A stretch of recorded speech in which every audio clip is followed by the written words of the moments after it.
From Braemar Arena in Edina, Minnesota, a long 7-week regular season has all come down to this. The games start to count, folks. It is game one of the DBL semifinals. The number 4 seeded Anderson and the number 1 seeded Element. Alongside Peter Rodney, I'm Will Peterson. Anna Baining will join us down at ice level. Peter, Element riding into this one high. They're at 6-1. Great regular season for them. But Little Birdie told me that you're a little concerned about this one here tonight as we enter play. I'm going to be honest with you. I am a little concerned about this one because it would be just like the chaotic Beauty League to have the number 4 team upset the number 1 team in the semifinals. I'm still pulling for my guys, Element. Element's biggest fan. Also the biggest fan that Dennis Chalowski's ever had in his life. But I'm a little nervous. It could also be the 350 milligrams of caffeine I just ingested, but I'm a little anxious. Element is working from right to left, wearing their blue uniforms. Again, coming in at 6-1. They faced Anderson 3 times in the regular season, winning all 3. In week 1, it was a 10-5 win. Week 4 was really their biggest scare yet. It was a big comeback win for Element, 11-10 in a shootout.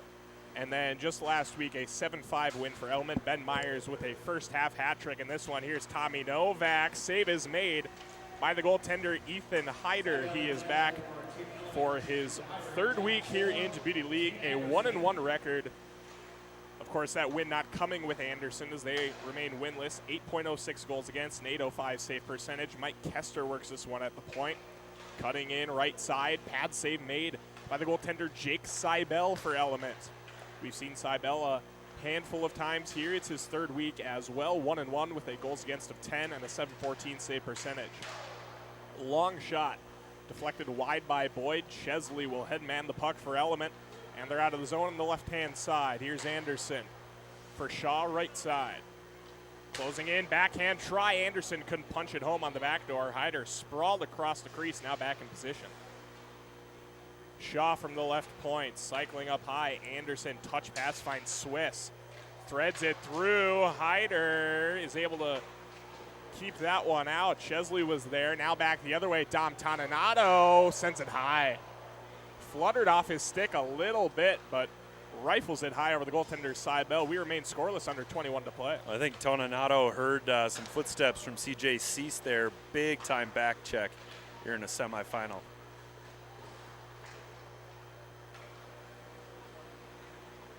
Now here's Anderson back down the other way. Toninato inside, stick handling. Right pad save made by Seibel on the centering try.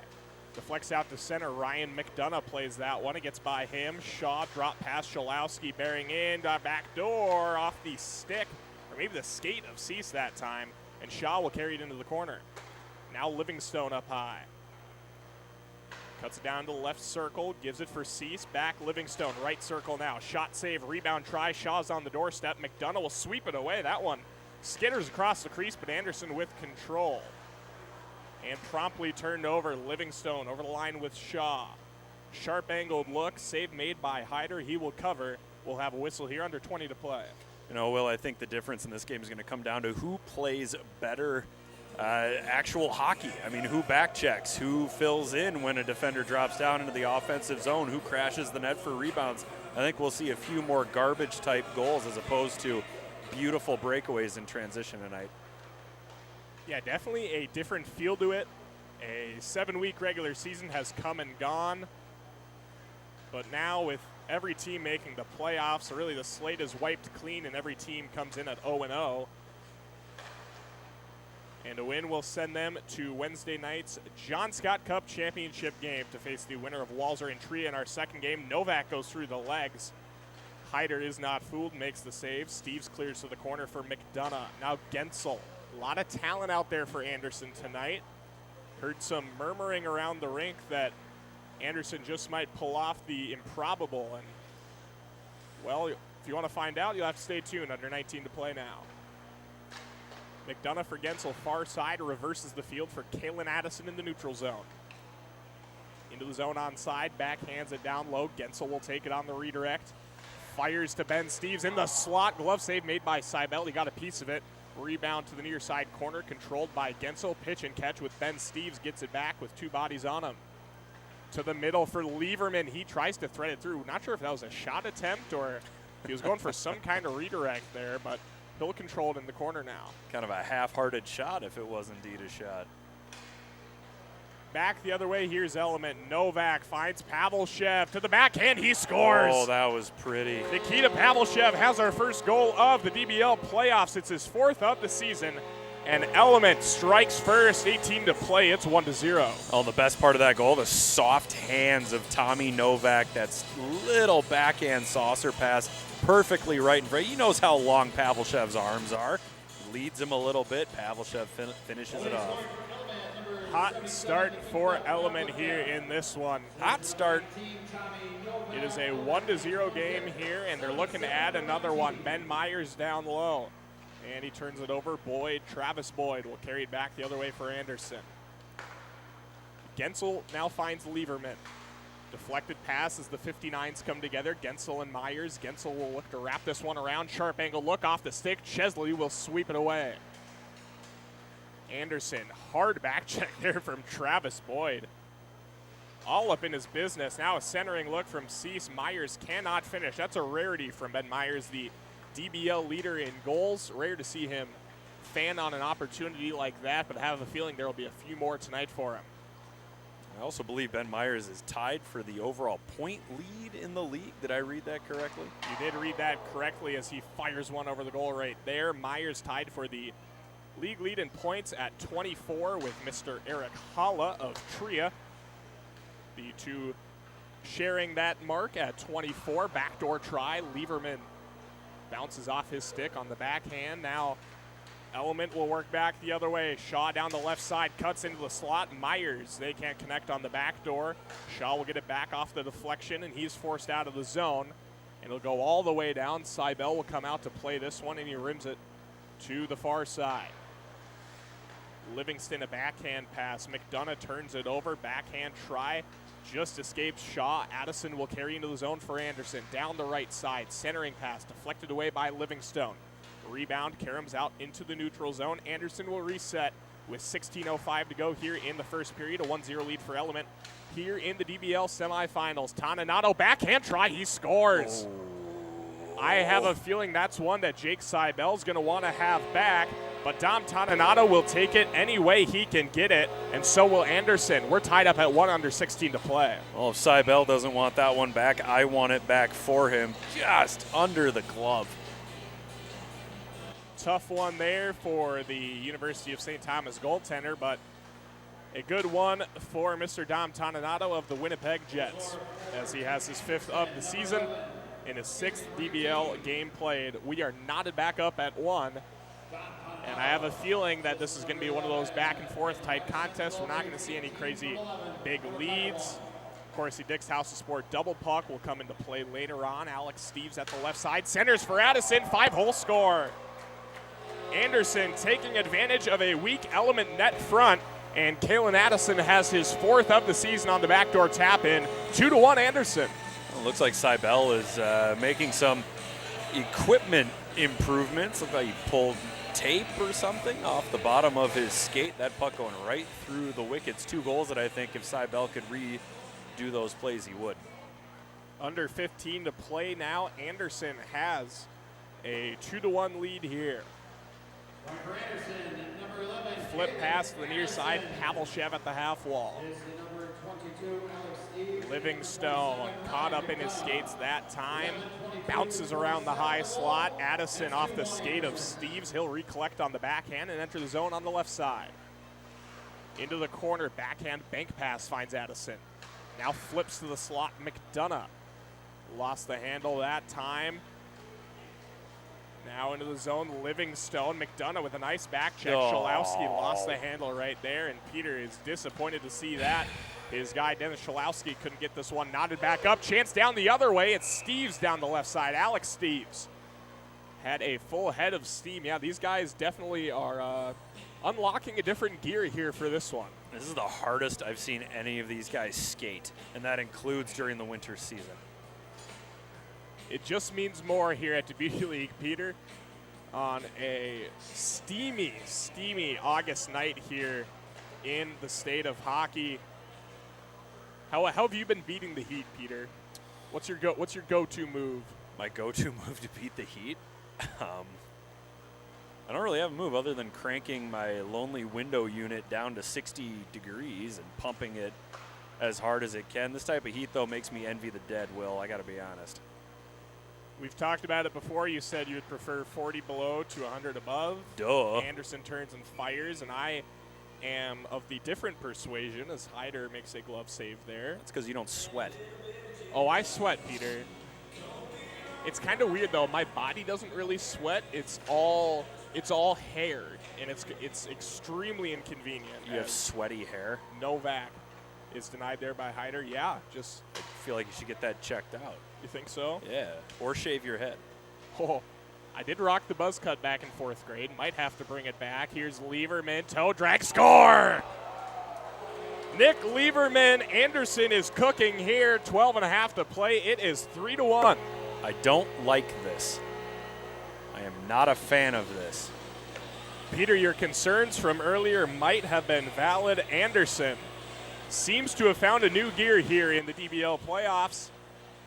They have scored back-to-back goals, and they have a 2-goal lead, 3-1 here, 12:10 to play. I miss Derek Forbert. Yeah, no Derek Forbert in the lineup for Element since week 2. The captain has abandoned his ship, and that ship has remained mostly on steady water, but now things are starting to get a little choppy here. Is abandoning the ship like an actual part of maritime law where the captain is legally required to go down with the ship, or is it just kind of an honor system thing? It's an honor system. It's an honor system thing? Okay. Haven't you ever watched the Titanic? They try to get him to leave, and he won't go. Well, as much as I'm a fan of the greatest documentary of all time, Titanic, I don't think that I don't agree with him going down with the ship. I think he should have saved himself. Like Kessler Billy on Zane. the left side. Gensel will pull it out at the right corner. Fires to Boyd in the slot. Plays it off his skate. Now working down low with pressure from Anderson. If you really think about it, Billy Zane was a victim in that movie. Fair point. Fair point. Lieberman for Boyd. I've been on a movie kick lately. Yeah. I've been getting more and more into movies. I feel like there's a lot that I haven't seen, a lot that interests me that I've been wanting to get to, and now kind of seems like the time. Nice. The Big Short was That's a good one. When I watched, I think it was actually last Wednesday night after the Beauty League. Went home to my sister's And you watched place The and we Big watched Short? The Big Short. Wow. If you want to get really mad at the state of economics in this country, yeah, watch The Big Short. And then if you want to get even more mad, watch Dark Waters with Mark Ruffalo. And then watch Spotlight, also with Mark Ruffalo. Tommy Novak over the line on the left side. Flip pass up high. Schalowski drives the slot. Now leaves it for Myers. Novak. Is Element going to get their get back? Novak pokes at it, and Hyder is able to seal the post. He will hang on, and we'll have a face-off here to his blocker side. And then when you want to feel better, you watch The Patriot. Any other movie suggestions for me? To feel good or feel bad? Just anything you feel would overall enrich my movie watching. My goodness, that was nearly incredible. The tic-tac-toe play. Schalowski went down to Myers, and Pavlichev couldn't finish it off on the back door. Now here's Addison down the right side. Closing in, left pad save. That's what I'm talking about, bad omens. Element just not capitalizing on those plays that we've seen them capitalize on for the past month and a half. Myers for Pavlichev out front. Tried to go 5-hole. And Hyder was able to slide and cut that off. Schalowski will play at the left side. McDonough breaks up the pass down low, looking for Pavlichev. They'll peel off into the corner. Element still with control here in the offensive zone. 9:20 to play in the first. The Big Lebowski. That's my only suggestion. Myers, and I think McDonough had a hand in that one. Actually, check that. It's Steves. Alex Steves got a stick in that lane, deflected up into the netting. We'll get a face-off to the glove side of Hyder. The Big Lebowski, you say? Yeah, it's one of the best written movies I've ever You know, seen. John Goodman was outstanding. You're going to hate me. I started The Big Lebowski, and I did not finish it. That's because you don't appreciate I got about halfway culture. through. Pavlichev for Myers fires it wide. Ben Myers has been struggling to hit the net here early. It is a concerning sign for the Element bench, coached by Eric Rasmussen and Danny Cristo. They need to get Myers going again offensively. if they stand a chance here in this one. He's going to score right here. Drop pass, Pavlshev lost it as he tried to go between the legs. Ben Steves will. Played in the D zone for Anderson with a 2-goal lead. Pavlshev dancing around like it's a high-performance tryout. Those aren't orange cones. Lieberman, pad save, rebound, try crashing the net hard. Was Alex Steves. Lieberman making a good effort there as well. That's as much contact in close on a goalie as we've seen here in the Beauty League. 8 minutes to play, still a 3-1 lead for Anderson. Feels very tense in here. Very tense. I think you're projecting, Peter. I feel a very nice, serene vibe. I don't think anyone's ever used the word serene to describe Braemar Ice Arena. As the youth would say, Braemar tonight, very demure, very mindful. That annoys me so much. I knew that would get you so riled much. up. Because there's one other piece of that, right? Demure, mindful, and there's one more. It's like confident or something. Those are the two I know. Shaw working it low on the backhand, now to the left circle. Anderson down low. Kind of confusing. We've got Matt Anderson playing for Element against Team Anderson as Chesley nearly snuck a wrister by the right pad of Hyder, and Anderson will pull out the other way. I think we're going to have to refer to Matt Anderson by first and last name. Why? Because he's playing against Anderson. No. If we refer to him by only his last name, the lines will get crossed. I wish I knew his nickname. Matt is kind of a nickname. It's a nickname for Matthew. I wouldn't consider it a nickname, though. I just consider it a shortened version of his given name. Gensel finds Kester up high. Lieberman into the corner there with Cease. Cease wins out the battle. Backhand exit pass out of the zone. It'll be taken over the line by Livingstone. Left it behind for Shaw. A little bit of a miscommunication. They get it back. It's a backhand pass to the right corner. And Elements setting up shop here. Shot from the right post that time from Mason Shaw. Hops up out of play. Not sure if it was deflected. And our officials will rule that it was, so we'll get a face-off to the blocker side of Hyder. I think miscommunication is the best way to describe this so far. It looks like Element is using Mint Mobile while Anderson is using the far superior Verizon. Now, don't be dogging on Mint Mobile. There's a place for that company in our economy. Livingstone from the right circle for those on a lower budget who need 5G cell phones. I would find another way to get the money to pay for Verizon. I would give up my streaming services if it meant I could have Verizon over Mint Mobile. You know, I'm a Verizon customer. My parents are a Verizon customer, and I'm on their plan. And I think I prefer T-Mobile. Why? Better connection. Every time I'm in an area with congestion, Verizon just does not get it done. Their CEO kind of annoys me. Novak worked into the slot, now finds Livingstone right side. Backhand flip for Shalowski on the left side. He leaves it behind before exiting the zone. Novak behind the cage, looking to wrap it around. Myers on the back door. Hyder just kind of did a donkey kick right there with both his legs. A donkey kick, I like that. Livingstone at the left side. Tried to get around Addison. That's a big And no. the San Jose Sharks D-man shuts that one down. Addison into the zone with Gensel and Boyd. A lot of talent out here for Anderson tonight. This just may be the roster needed to slay the giant that is Element. Well, you get 2 NHL All-Stars that just happen upon your doorstep for the playoffs. Something tells me that Peter may be ready to contest the results of this game if the score holds. You know what? My lawyer has billboards, so I feel pretty good about my case against the powers that be. Myers for Shalowski. Is your lawyer Saul Goodman? No, it's not. It's also not Nicolay Law. Travis Boyd into the zone with Gensel. Feeds it through to him on the back door. They score. Anderson pouring it on here. It's 4-1. Need to call a timeout. We need a timeout. Once again, we have reached the point in the week where Peter calls for a timeout. It was actually Dom Toninato with his second of the evening. Really? It was Toninato down that left side. Looked like Jake Gensel from our angle here. And, of course, no side numbers on the jerseys makes it rather hard to tell, just kind of a guessing game. But for Dom Toninato, it's his second of the game, his 6th of the season, and it is a 3-goal lead for Anderson. That's a nice compliment to Toninato that you confused him with Jake Gensel. Dom Toninato is a heck of a lot closer to Jake Gensel than you or I am to Dom Toninato. I still maintain that if you put me out there, I could get a point. And I still maintain in this game, absolutely not. Maybe in this game? Oh, I could do it in this game.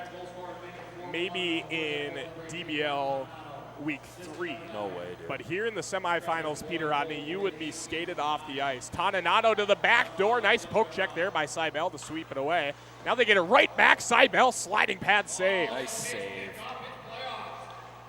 Seibel let in a couple of tough ones early on, but now rising to the moment here for Element. They're going to need them to be solid here if they want to make their way back into this one. 2.5 to play in the first.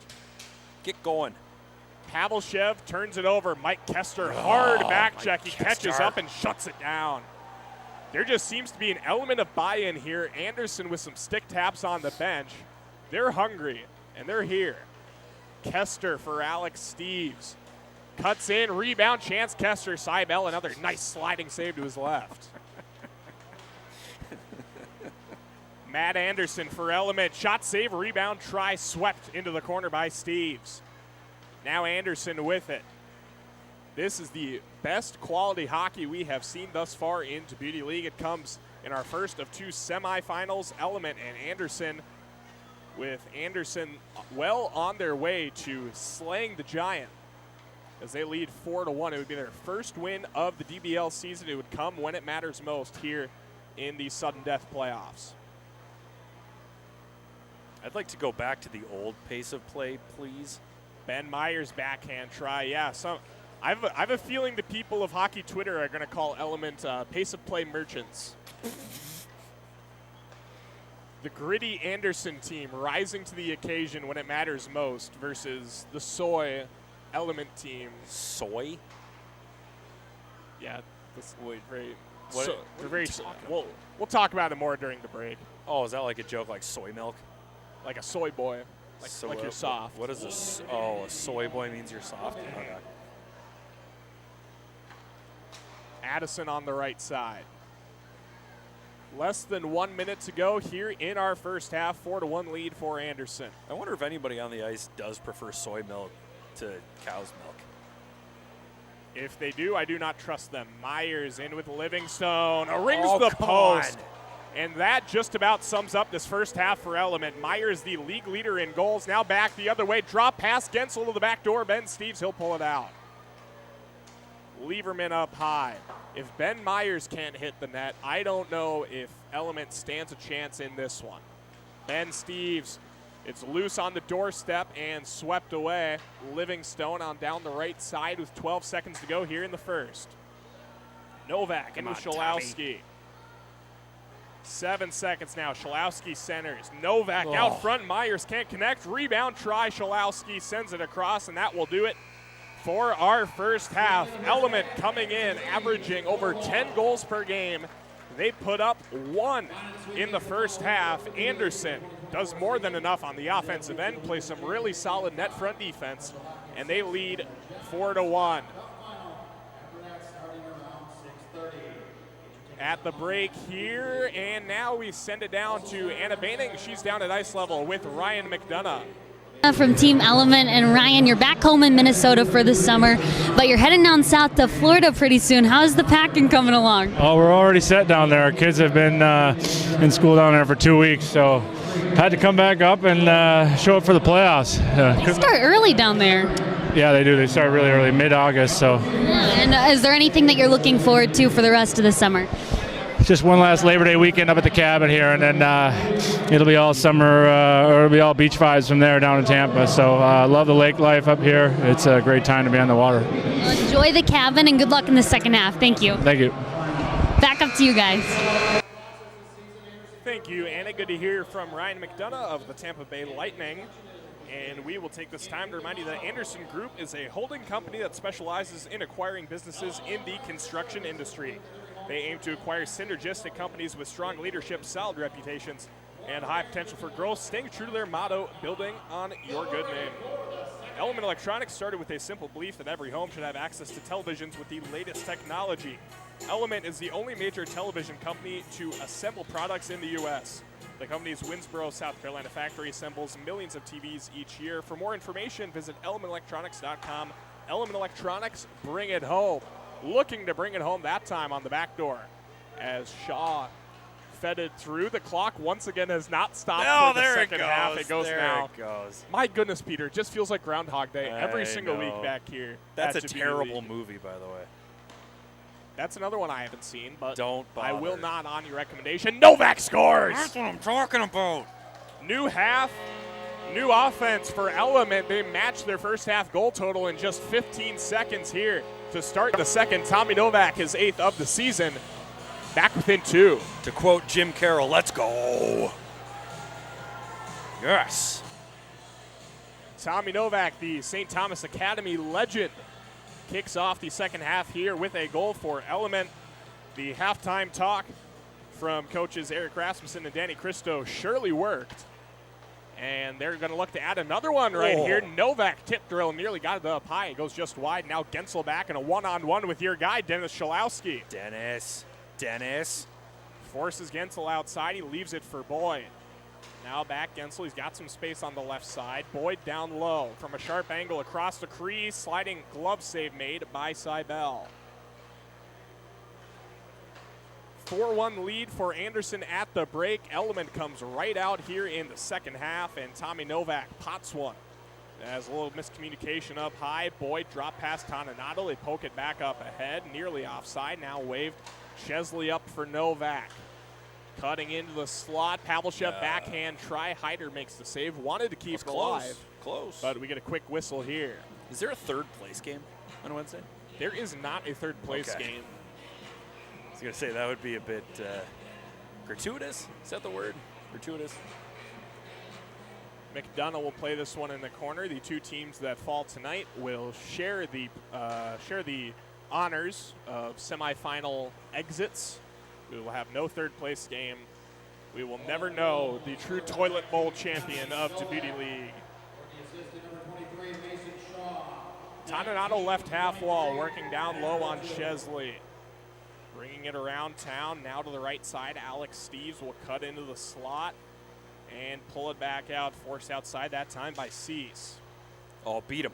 Off the skate of McDonough, now a foot race between Cease and McDonough. Toninato will poke it away from Myers, cutting to the net, backhand, they score. There it is, Ben Myers. Would be huge for Element to get him going here in the second half. DBL leading 14th goal of the season, and it's 4-3. Yes. Everything feels different. Now that is a goal that we would not have in the regular season here in Djibouti League. Ben Myers would have peeled away once that puck got near the crease. But now that it matters, these guys know when to flip the switch. And he's going to go for it here again, actually pull it out. Backdoor try, couldn't find Chesley. Matt Anderson will play it at the left side. A 1-goal lead. Boy, that one nearly knuckled enough for Myers. He didn't get much of it, but still almost found his way past Hyder. Now Toninato down the right side, looking to get one back for Anderson. He fires it wide. Seibel almost fell down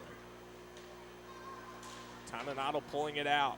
Alex Steves, under 20 to play here. 4-3 lead for Anderson, looking to hang on and get their first win of the season and their most important game of the season. McDonough's shot from the point is tipped wide of the net to the right side. Now Addison with some space up high. McDonough surveys. Steves left circle. Cutting in, forced outside by Chesley. Now to the right corner. Cease will poke that one out of the zone. McDonough will go into the neutral zone. Play it back for the goaltender Hyder, and he'll head off for a change.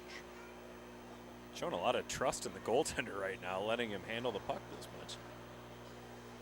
Myers tried to make him pay. They exit the zone smoothly. A clean transaction right there. Lieberman to the right side, Chesley. Now Ben Steves into the zone. Left side, sharp angle look. He rings the crossbar. Well, that was kind of scary if you're not wearing a face mask. Kester, now Ben Steves. Corner. putting the my moves goodness. on Myers, now cutting to the net. It's up in the air, and it stays below the goal line as Kester finds Steves. Now Gensel. Boy, he had a shot right there, but he passed it up. Ben Steves from behind. Oh, he thought about the Michigan. Couldn't quite pull it onto the stick. Would have been absolutely box office. I think But even it doesn't work out. Mike Legg is tired of hearing about the Michigan. Lieberman up high. You know that would have made SportsCenter top 10, Peter. Don't Of course even it trip. would have. And I know that who drafted Ben Steves? I don't even remember who drafted Ben Steves. I think Alex is in the Toronto He was a system. college free agent signed by Colorado and now became a free agent and signed with the Seattle Kraken. And I said all of that without looking at my notes. Yeah, but did you say it about the right player? No, I said it about Ben Myers. And not Ben Steves? Garbage bag over my face with no eye holes cut out. Gensel cutting in. It's loose out front. Ben Steves collapses. And that is a lesson to me to always look at my notes. He is signed with Charlotte in the AHL, the affiliate of Carolina. Livingstone fires it wide on the glove side. Yeah, I think he might have been a draft pick of the Hurricanes. He was not. Undrafted was Ben Steves coming out of high school and college, yes. Signed as an NCAA free agent. Lieberman working in. Save made by Seibel. He will cover with some pressure coming in on him. Now past the 17-minute mark. It's a 4-3 lead for Anderson. Are you tired of the Michigan? Do you think it's been played out? I still like it. Okay. I mean, it's always electric when one happens. I don't love kids in like youth tournaments just going for it. I think you're better off developing and actually trying to make a skill move to beat the goaltender. But I'm also not going to be the old man to make my opinion super loud and important. That's fair. I think sometimes it is the right play, but I think that because of the internet, I do think that kids have gotten way too comfortable trying it when it's clearly not the right play. I think that's a fair assessment. Addison left circle, missed Alex Steves. Ryan McDonough winds it up, and Alex Steves collapsing that time. But Hyder, or check that, Seibel, was able to sprawl out and get a pad on it. 16 minutes to go. We'll get a face-off. Well, that was sweet. There's a slap shot for you. There goes my water bottle. Oh, dear. That's okay. It's not going to go anywhere. Thank you. That was Greg's fault. He's pointing at himself. Alex Steves. Anderson looking for an insurance goal here, looking to keep the Dick's House of here Sport we double go. puck from becoming a big factor later on. Maybe a little interference there. Addison is able to get to that one. No arguing from Novak. He puts his head down and rejoins the play. McDonough with a wild stretch pass. Did you say no arguing from Novak? I didn't see any. Oh, he's so mad right now. Yeah. Look how red his face is. He's Knocked super. down. McDonough got a piece of it. Novak left it behind at the blue line. Now Pavlshev gets it back off a couple of sticks, turns it right over to Mikey Kester, who's into the line onside. At the right side. Lieberman near his own bench, lost the handle. Novak will pursue, but Lieberman gets it back, and now he skirts up the left side. Bank pass deflects off Novak to the other 19, Kester. Boyd near post, turns and fires it to nobody in particular, but it finds Alex Steves off the redirect. He rims it all the way around. Out of the reach of Lieberman, he'll go all the way down to get it. Hyder will come out and help him out. 14 and change to go from Braemar Arena. Week 8 of Djibouti League, week 1 of the playoffs. Really, I guess we only have 1 week with 2 games, 2 sets of games in it. I prefer this to the NHL's current playoff system. Lieberman, a lot of snow came up off that shot. We need to get some ice boys out here with the Ice shovels. boys. Ice boys. Spell boys with a Z. Be really cool. You know Nick Perbix, once upon a time, was an ice boy for the Minnesota Wild? Was he? He's not joining us tonight. I had that nugget in my notes That's a all bummer. year long, and I don't think it ever made its way onto the broadcast. But no, when he was about 10 years old, Nick Perbix was a rotational member of the Minnesota Wild ice cleaning crew. Myers sold the goaltender, now on the wraparound. Good help from the D that time as Toninato was in that one. Matt Anderson, right wing half wall. For Myers in the slot, goes high. I think Nick might be my favorite Perbix. Long stretch pass from Ben Steves, too far for Toninato. Interesting, with the increased pace of play, they're still going no icing. I know. I like it. Could get frantic there. Mason Shaw had his stick on the ice and nearly played that puck. Lieberman, a lot of ice time for Nick Lieberman. And Toninato for that matter. It is a pretty short bench for Anderson tonight for both sides with only 5 skaters on each. Here's Kester down the left side, working it outside. Now Lieberman out front, shoves at it, and Seibel keeps it out. We get a whistle under 13 to play. You know, I love watching Mike Kester play in these games because nobody works harder but misses just barely than Mike Kester. I'll let him know you said that. I'm sure he will be more than Don't thrilled. let him know that. Don't tell him I said that. McDonough, ooh, nearly went top shelf on Seibel, but just missed high. Is he a classmate of yours? Do you guys share a class? Can't say I do. Can't say I know how to get in touch with him. Econ 401 or something? Addison, I'm done with econ now. I took the freshman course, and I do not believe I take another one. Ah. Toninato left side. Pretty fun class. Pretty fun class.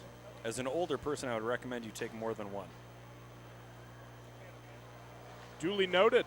Keep that in mind when I make my spring schedule. Addison poking at it down low. Classes start a week from tomorrow, and I am not quite ready for that to be here. Why not? Shaw, long shot. Glove save made by Hyder, and we'll get a whistle. I wouldn't mind summer lasting a couple more weeks. Do you go to class? I do. Okay. I do. At the U, I feel like you could probably skip virtually every class except for the final. You could, but what's the value in that, Peter? What are we learning? And there are a handful of classes with mandatory attendance. Are there really? Oh yeah. Okay. Even at a place with 50,000 undergrads, huh? Yeah, mostly stuff within the Carlson School, but Schalowski, your right blocker, save made Hyder. I bet Dennis Schalowski went to class. I don't think Dennis Schalowski went to college. St. Cloud State. Did he? Well, he was the St. Cloud State guy. I think so. Novak. Gensel up ahead. It's a bummer you don't have our stat man Craig Roberts phoning us this week. Gensel left side, wrapping it around, now behind the net. We'll work it back to his backhand. Craig has made his yearly appearance here at the Beauty League. Good catching up with him pregame. What a guy. Shaw down the right side, feeds it across. Novak trying to return the favor. Kester gets into that one. Shaw. Right corner, centers Livingstone at the near post. Save made by Hyder. Now he'll find Schalowski in the slot. Left side blocker save made. Hyder rebound. Karams over to Kester. He'll find Boyd. And Anderson breaks out of the zone. Aha. He played one season for St. Cloud State. One and done was Dennis Schalowski. 1 goal and 12 points in 36 games.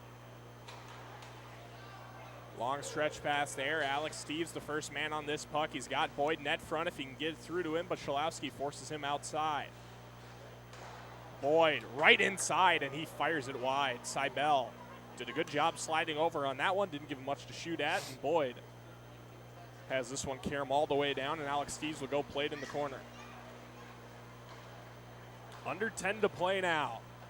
The Dick's House of Sport double puck is still in play for both sides. We will wait and see when each side decides to use it. Of course, Element trailing by 1 here, probably a bit more advantageous for them. Novak cutting in, Lieberman pokes it away, and now he'll catch up to his own pass between the legs up ahead. Travis Boyd working around Chesley. It's caught in his skates, and he banks it ahead for Pavlshev.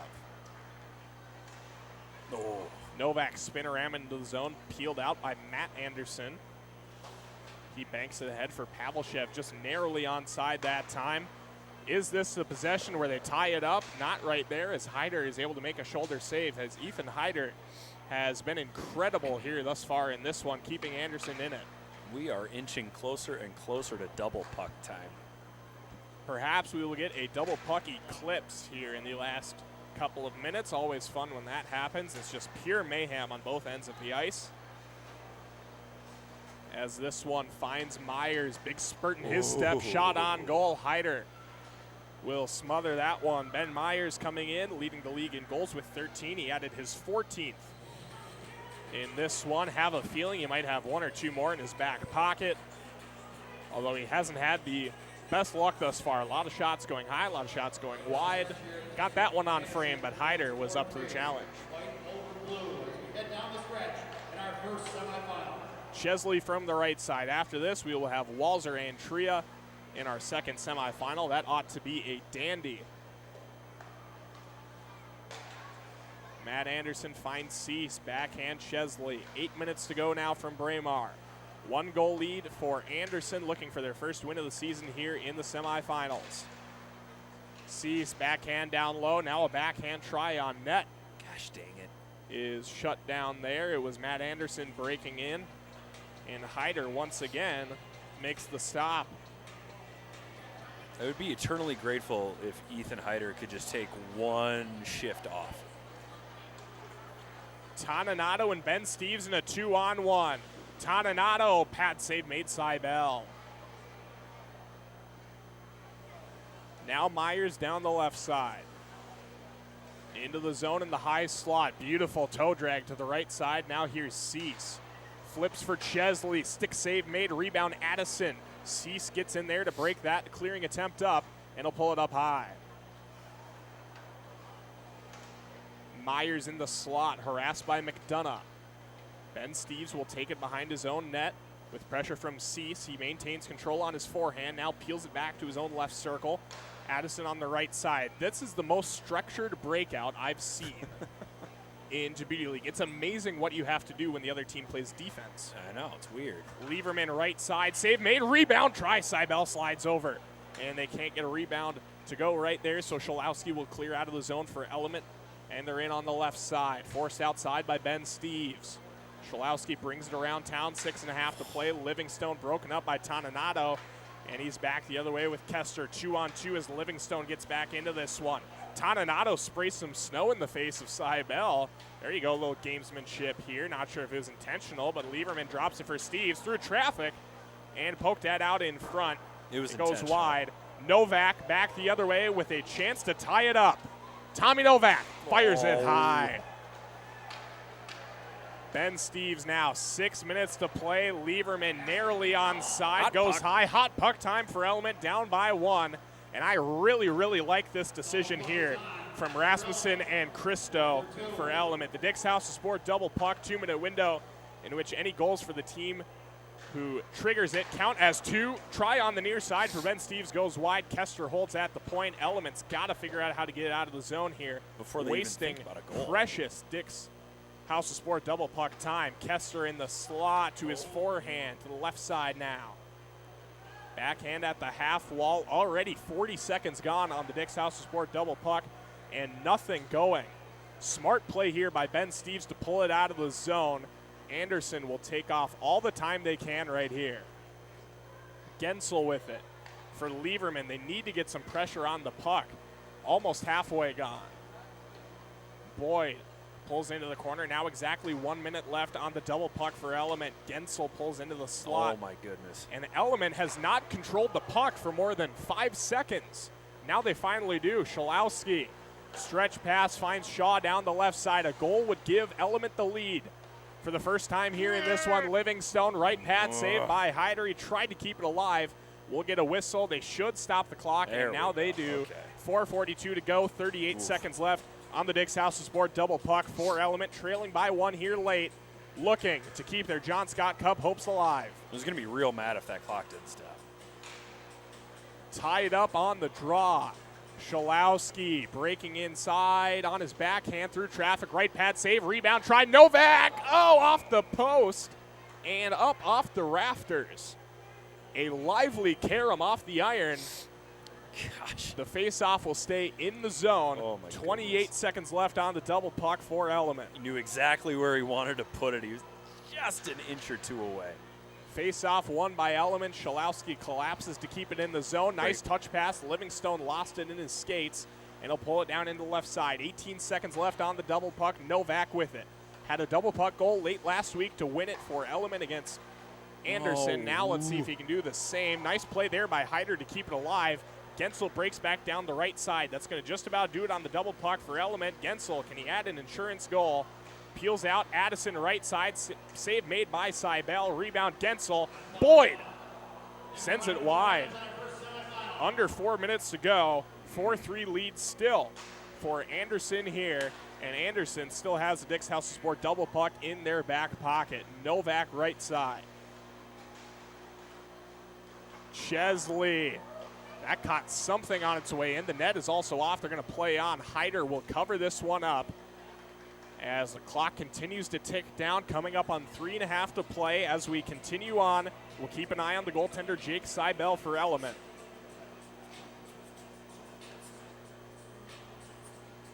Face off to the blocker side of Hyder here late.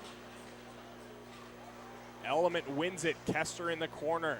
Stick check by Pavelchev. Drives him into the half wall. No. Boyd into the zone with Alex Steves, a 2-on-1. Keeps it and rings the post. Teams have really been snake bit here late. Granted, some really high quality defense being played, but not a lot of corners being picked. Chesley, backdoor score! We are tied. It's Matt Anderson on a one-time look from the right circle. All knotted up at 4 with 2:45 to play. Would have appreciated that happening during the double puck, but we'll take it. Great find from Ryan Chesley. He worked his way into the slot, found Matt Anderson at the right circle. It's his 6th goal of the DBL season. We are tied up at 4, under 2.5 to play. Anderson still with use of the Dix House of Sport double puck, but something tells me we might be headed for the extra session. No, I don't think so. I think Element's going to win it here in regulation. Cease for Chesley, left side, tied up at 4. Jim Carroll getting the folks going here from Braemar. The hot puck light is on for Anderson. It'll take him all the way down just about to the end of this one. There might be about 5 seconds left. Toninato and Alex Steves. Here we go, double puck time late in our first semifinal. Winner advances to Wednesday's championship game to try and take home the John Scott Cup. That should still be offside, and now we do get the whistle. Minute 44 to go. Probably the most laboring you'll ever see for an offside call here in Djibouti League, but they do make the call with a minute 44 to play. Minute 38 on the hot puck for Anderson.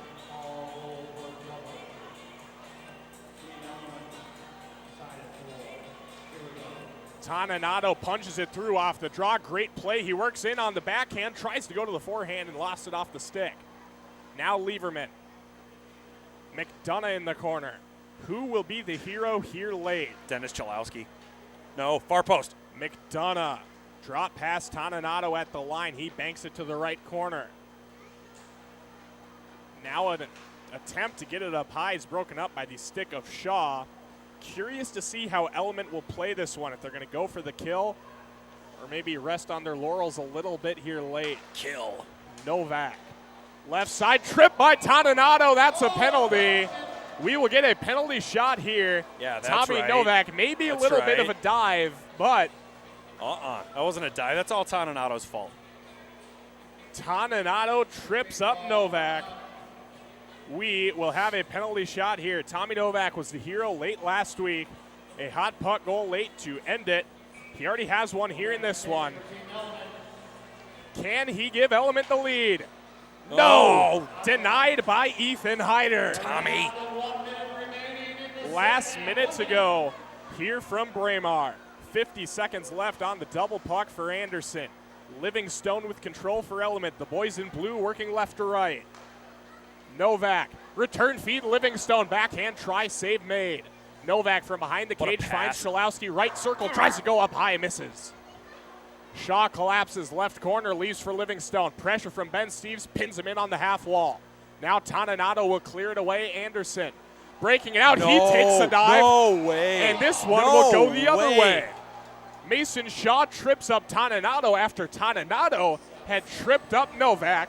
Dom Toninato will have a hot puck penalty shot with a chance to give Anderson a 2-goal lead here late. I feel the strange urge to take off my headset and start screaming at Dom Toninato. Dom Toninato Hot puck penalty shot. Scores! Why is the clock running now? Hat trick, Dom Toninato. Don't do it. Don't do it. Hat trick, hot puck penalty shot goal Apparently nobody sees your hat on for the ice. Dom Toninato. Hat remains on the ice, now flipped up back into the stands. They fail to get it back up. 6-4 lead for Anderson. Jake Seibel remains in his post. No. Anderson has slayed Goliath. 13 seconds to go. Shaw out front, covered up by Hyder. They will stop the clock with 8.8 seconds to go. I have retrieved my hat off of the Dom Toninato hat trick. Peter is in disbelief in the scorpion pose right now. Backdoor, uh-oh. Mason Shaw with a backdoor goal. This might not be over. No, it's over. It's over. 5.5 seconds on the clock. If they can get a play going off of the center ice faceoff, They're going to have to shoot from basically the red line. if Myers right here, and now they pull the goaltender Seibel. If he wins the draw back, Nope. no, good play made by Gensel. Anderson gets their first win of the season in the DBL semifinals. The previously winless Anderson will play for the John Scott Cup Wednesday night. Element, the dream season comes to a close. Unbelievable. Anderson is moving on to face the winner of Walser and Tria. Dom Toninato with a hat trick, including a penalty shot hot puck goal with less than 30 seconds to play. Peter, how are you feeling, my friend? You know, it all came down to Mr. Daytime Emmy himself, Dom Toninato, diving like Mark Spitz all over the place. I'm not thrilled right now. Not thrilled. As I suspected earlier, Peter might contest the results of this one. I'm not thrilled. Might see him storming the St. Paul Capitol here at some No, point. throw that puck back. Throw that puck Dom back, kid. Toninato Throw it back. is the player of the game. A hat trick, including the double puck goal on the penalty shot. And Anderson, who entered play 0-5-2, 0-3 in their 3 meetings with Element, although they lost to him in the shootout in week 4. They had given them a game before. They finally put it all together. The late additions of Ryan McDonough and Jake Gensel certainly helped out as well, but neither of them recorded a goal. Hat trick for Toninato, a goal for Kalen Addison, and a goal for Nick Lieberman. And Anderson is moving on to Wednesday night's championship game. Coming up in just a few minutes after we get a fresh seat here at Braemar Arena, it'll be Walser and Tria in our second semifinal game. See who's moving on to face Anderson. Don't go anywhere, folks. We'll be right here. We'll be back right here from Edina.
We welcome you back here from Medina, Minnesota. Game 2 of our DBL semifinals. Game 1 was an absolute classic between Anderson and Element. Anderson earning their first win of the season to advance to John Scott Cup, and they will face the winner of this one. It's Walser and it's Tria, both coming in at 4-3. And I've got a feeling we're in for another treat right here. Alongside Peter Rodney, I'm Will Peterson. Peter, I know that you are a very, very sad boy because of what happened to your darling Element. Darling. However, I must ask, are you thinking of pivoting your fandom to either of these two teams? No, you know what? I think I'm going to be Element until the day that I perish from this earth, just like I'll be Dennis Chalowski's biggest fan until the day I die. But I'm excited to watch this one. I think it'll be, if the first game is any indication, I think it'll be tight, and then it'll be fast. I think it'll be a lot of defense. A lot of defense in this one. Tria has the puck now, actually now turned over. Walser with it.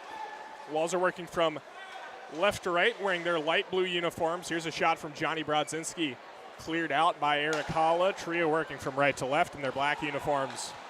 Noah Cates working in, fires one wide of the goaltender Kaskasuo. Casimir Kaskasuo has appeared in every DBL game for Walser. 4-3 on the year, a 7.88 goals against, and a 772 save percentage. On the other side for Tria, the former Benilde St. Margaret Red Knight, Ryan Bischel. And there's a backdoor goal. Hot start for Tria. Finishing it off on the back door is Kyle Rao. His 4th goal of the season. Tria leads early. It's 1-0. There's already some jawing going on from bench to bench. Whoever that coach is, I can't tell if it's Ben Clymer or Ryan Theros, however you pronounce his last name. I don't know if he was looking for an offsides call or something. And now he's going back and forth with the Tria bench. There's a lot going on right now. 1-0 lead for Tria here early. Kyle Rao, his 4th of the season. And they have the early advantage. These sides met 3 times in the regular season. Tria losing in weeks 1 and 7. Walser taking home the win. Tria taking home the win in week 4. Week 1 was a bit of a blowout, a 15-9 win for Walser. The other 2 games came down to 1 goal each, a 7-6 win for Tria and a 5-4 win for Walser.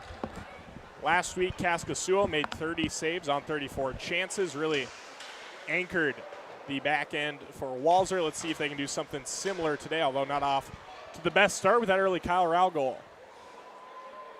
Rinzel will come out to play this one. Tipped up ahead, Tufty with it on the near side. Stretch pass, far side to Register plays.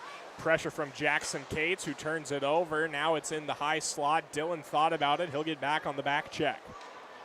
Register for Bryce Brodzinski. All 3 Brodzinskis back with us this week. A high-powered trio for this Walser squad, as that one is covered up by Bischel. We'll get a face-off to his blocker side.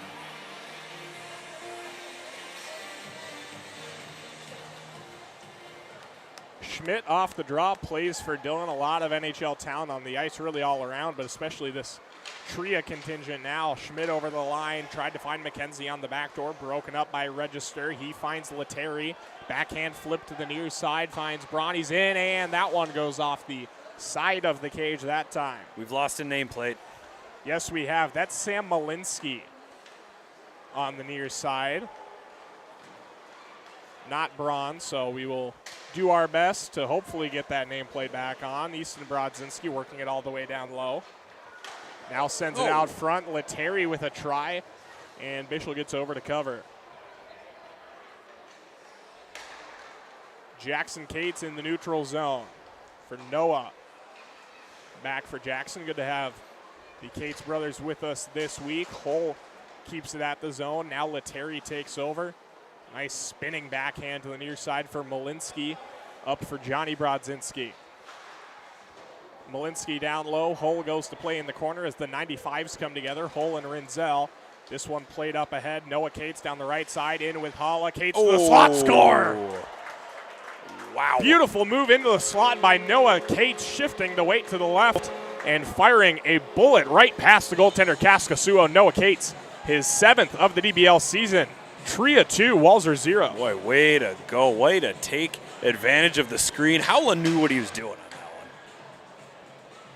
The savvy veteran Eric Halla Savvy veteran. came in to tonight tied for the league lead in points. Myers passed him in the early game for Element, although Ben Myers now, his summer into Beauty League is done. Element in a shocker falls in the semifinals, so have to imagine Hull is going to run away with the crown. Chelsea fires that one wide. And here goes Eric Halla down the other way. Catches up to it, tried to get it through Bernard Docker for Schultz, and it's directed to the near side corner. Oh, I'm sorry to laugh at him, but that was hilarious. Big wind-up, big shot. That was 7 feet to the right. Hull on the near side corner. 17 and change to go from Braemar. 2-0 lead early for Tria. Pagansky for Rao, back here for Schultz, and he can't get it on net. Comes out to center, played by the captain, Nate Schmidt. Nice pass finds Kyle Rao, breakaway, glove save made, Castasuo, rebound controlled by Malinsky on the left side. Into the neutral zone, and now the O zone. Malinsky past Rao to Tufty, back Johnny Brodzinski. Malinsky in the slot, thinking about it, back for Johnny. Registers in up high as well. Tufty on the goal mouth, can't settle it down from Braun. I just got fooled into saying Malinsky is Braun. We're going to need to get that nameplate back on him. You've been bamboozled. Rao scores! Second of the game for Kyle Rao. What a night to have a game. Boy, howdy. 3-0. We're 7 minutes in. It's 3-0 Tria. It's time for Walzer to call a... What are they going to call, Will? Not Ghostbusters. Your mother. They should probably call a timeout. My mom would appreciate that, actually. She's 75 years old. She likes getting phone calls. Brodzinski into the zone on the left side, finds Easton. Bryce to Easton that time, broken up. Walzer coming out of the gate sluggish here. Time for a timeout. As Dylan controls for Tria. Easton Brodzinski now. Back for Bryce up the right side in the high slot. Nifty stick handling, and Jackson Cates forces a turnover there. McKenzie, it's a 3-on-1 with Cates and Dillon out front. Jackson Cates can't get the stick on it. Dillon controls on the near side. Down low, Jackson into the corner. Dillon. McKenzie, now here's Hull cutting inside, backhands it across, and Malinsky will take over control and try to get something started for Walzer. It's a nice backhand pass there by Hull. Bryce Brodzinski into the slot, thought about leaving it for Easton. Puck deflects, Bischel stays with it, and Bryce gathers his own rebound down for Easton. Bernard Docker and Rinzel, the other two out there for Walzer. We're missing Johnny today? Is that who we're missing? Believe Johnny's here. Is he? Oh, yeah, he's on the roster. There he is. So we're still missing Michael Jr. I don't think he's been here at all, but it'd be nice to see all four Brodzinskis. Bryce goes to play this one, overskates it. McKenzie will take over. And it banks down low for Jimmy Schultz. Under 15 minutes to play, 3-0 lead for Tria in our second semifinal. Letary tried to go around Hull, lost the handle. Deflected up, and now back down. Schultz with control. Letary picks a pocket, and then has his pocket picked by Hull. A lot of pocket picking going on here. Peter Piper picked a pock of pickled peppers. There's Johnny Brodzinski with the blocker save. What of pickled peppers? No idea. A pock? Something like that. Letary. I was never good at tongue twisters. Yeah. Peter Piper picked something of pickled peppers. Noah Cates for Halla down the right side. Heavy wrister blocker save, Castasuo. To the near side, Johnny Brodzinski. Rinzel loses an edge. Chance for Tria here to capitalize. Schmidt in the high slot. Down low, Noah Cates. Shot save made by Castasuo up high. Rinzel, bad turnover there. Try to get it for JBD. Back for Nate Schmidt with some room. He fires it wide. Noah Cates on the rebound off the end board. Dillon has that one hop up over the stick. We'll go all the way down. Bishel controls with 13.5 to play. You know what would make my night is if we saw a goalie goal or assist. We've had the assist pretty regularly here. Letary fires it wide on the blocker side. Oh, I want to see a goal then. I want to see a goalie goal. Schmidt with it. We do not have who would perhaps be the most helpful with that one. Jackson Stauber not in attendance here tonight. Pulled it off in the AHL this past season. Dillon tries to thread it through for Pagansky out front. Register controls it off the carom. Letary over 10 minutes in, still scoreless for Walzer as Johnny Brodzinski rings the post.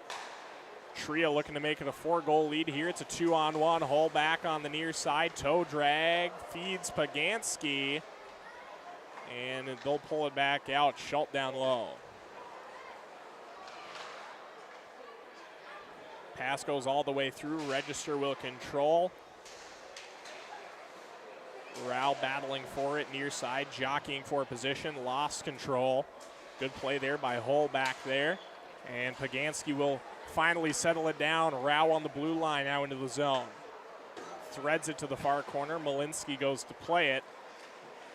Walzer has struggled offensively here early, not really able to get much going from between the dashes. Let's see if that changes here.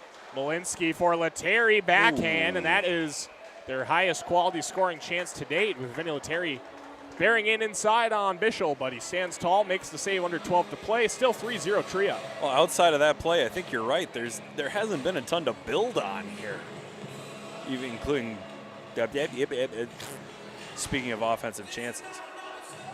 Rinzel has all kinds of room. Silky toe drag, can't finish. Tufty, it's loose on the doorstep. Rinzel pokes at it. Bishel's able to get away. He lost his glove in the process. Now puts it back up. Jim Carroll is thumping his microphone.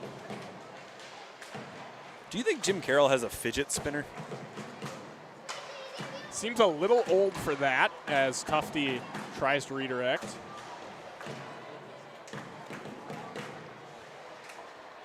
Oh, he stopped. As we were getting in. They should let Jim do that at the state tournament. He should just get free reign to do whatever he wants. Do like he whatever does here. he likes. Jim Carroll supersedes the MSHSL. On the list of priorities for the high school hockey state tournaments, fun is fairly low. Tufty for Bernard Docker. I have this conversation pretty often with my friends about how the Minnesota State tournament could be so much bigger than it already is in terms of the production and the on-ice production specifically. You're playing in the Xcel Energy Center with lighting rigs set up for an NHL game. Why can't we get an absolutely bonkers light show going pregame? Do you know how sick that would be? It's like Edina against Minnetonka with blue and green LEDs on opposite sides of the rink. It's like 19,000 people at the Xcel Energy Center screaming at the top of their lungs. It's like you live in my diary. Every year I take little notes on what I think would be just cool at the state tournament. If anyone from the State High School League wants to get at YHH and put our heads together and see what we can come up with, we are more than open working to that. in, backhand score. Second goal of the game for Noah Cates, and it is a beauty. Pulls it to the backhand, goes up high on Kaskasuo. 4-0 Trio lead. That was nice.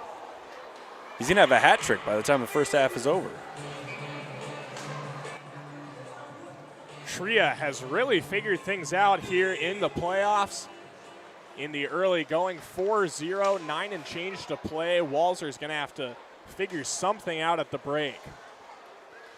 Hollow with it. Yeah, don't get me wrong. The Minnesota State Hockey Tournament is a beloved institution. It is still an absolutely stellar event, but could definitely be better. Yeah, there's the answer to that question. I've talked about it with a couple of people from the State High School League is much more complicated than we would like it to be because the State High School League isn't just responsible for hockey. they're responsible for every sport and activity that has a state tournament, from everything from football and volleyball and basketball and hockey and one-act play and speech and debate. So you get into this sort of comparison where if you do it for hockey, does that mean you have to do it for every other state tournament that the state high school league runs? Fair point. And fair point. What does the budget for that look like?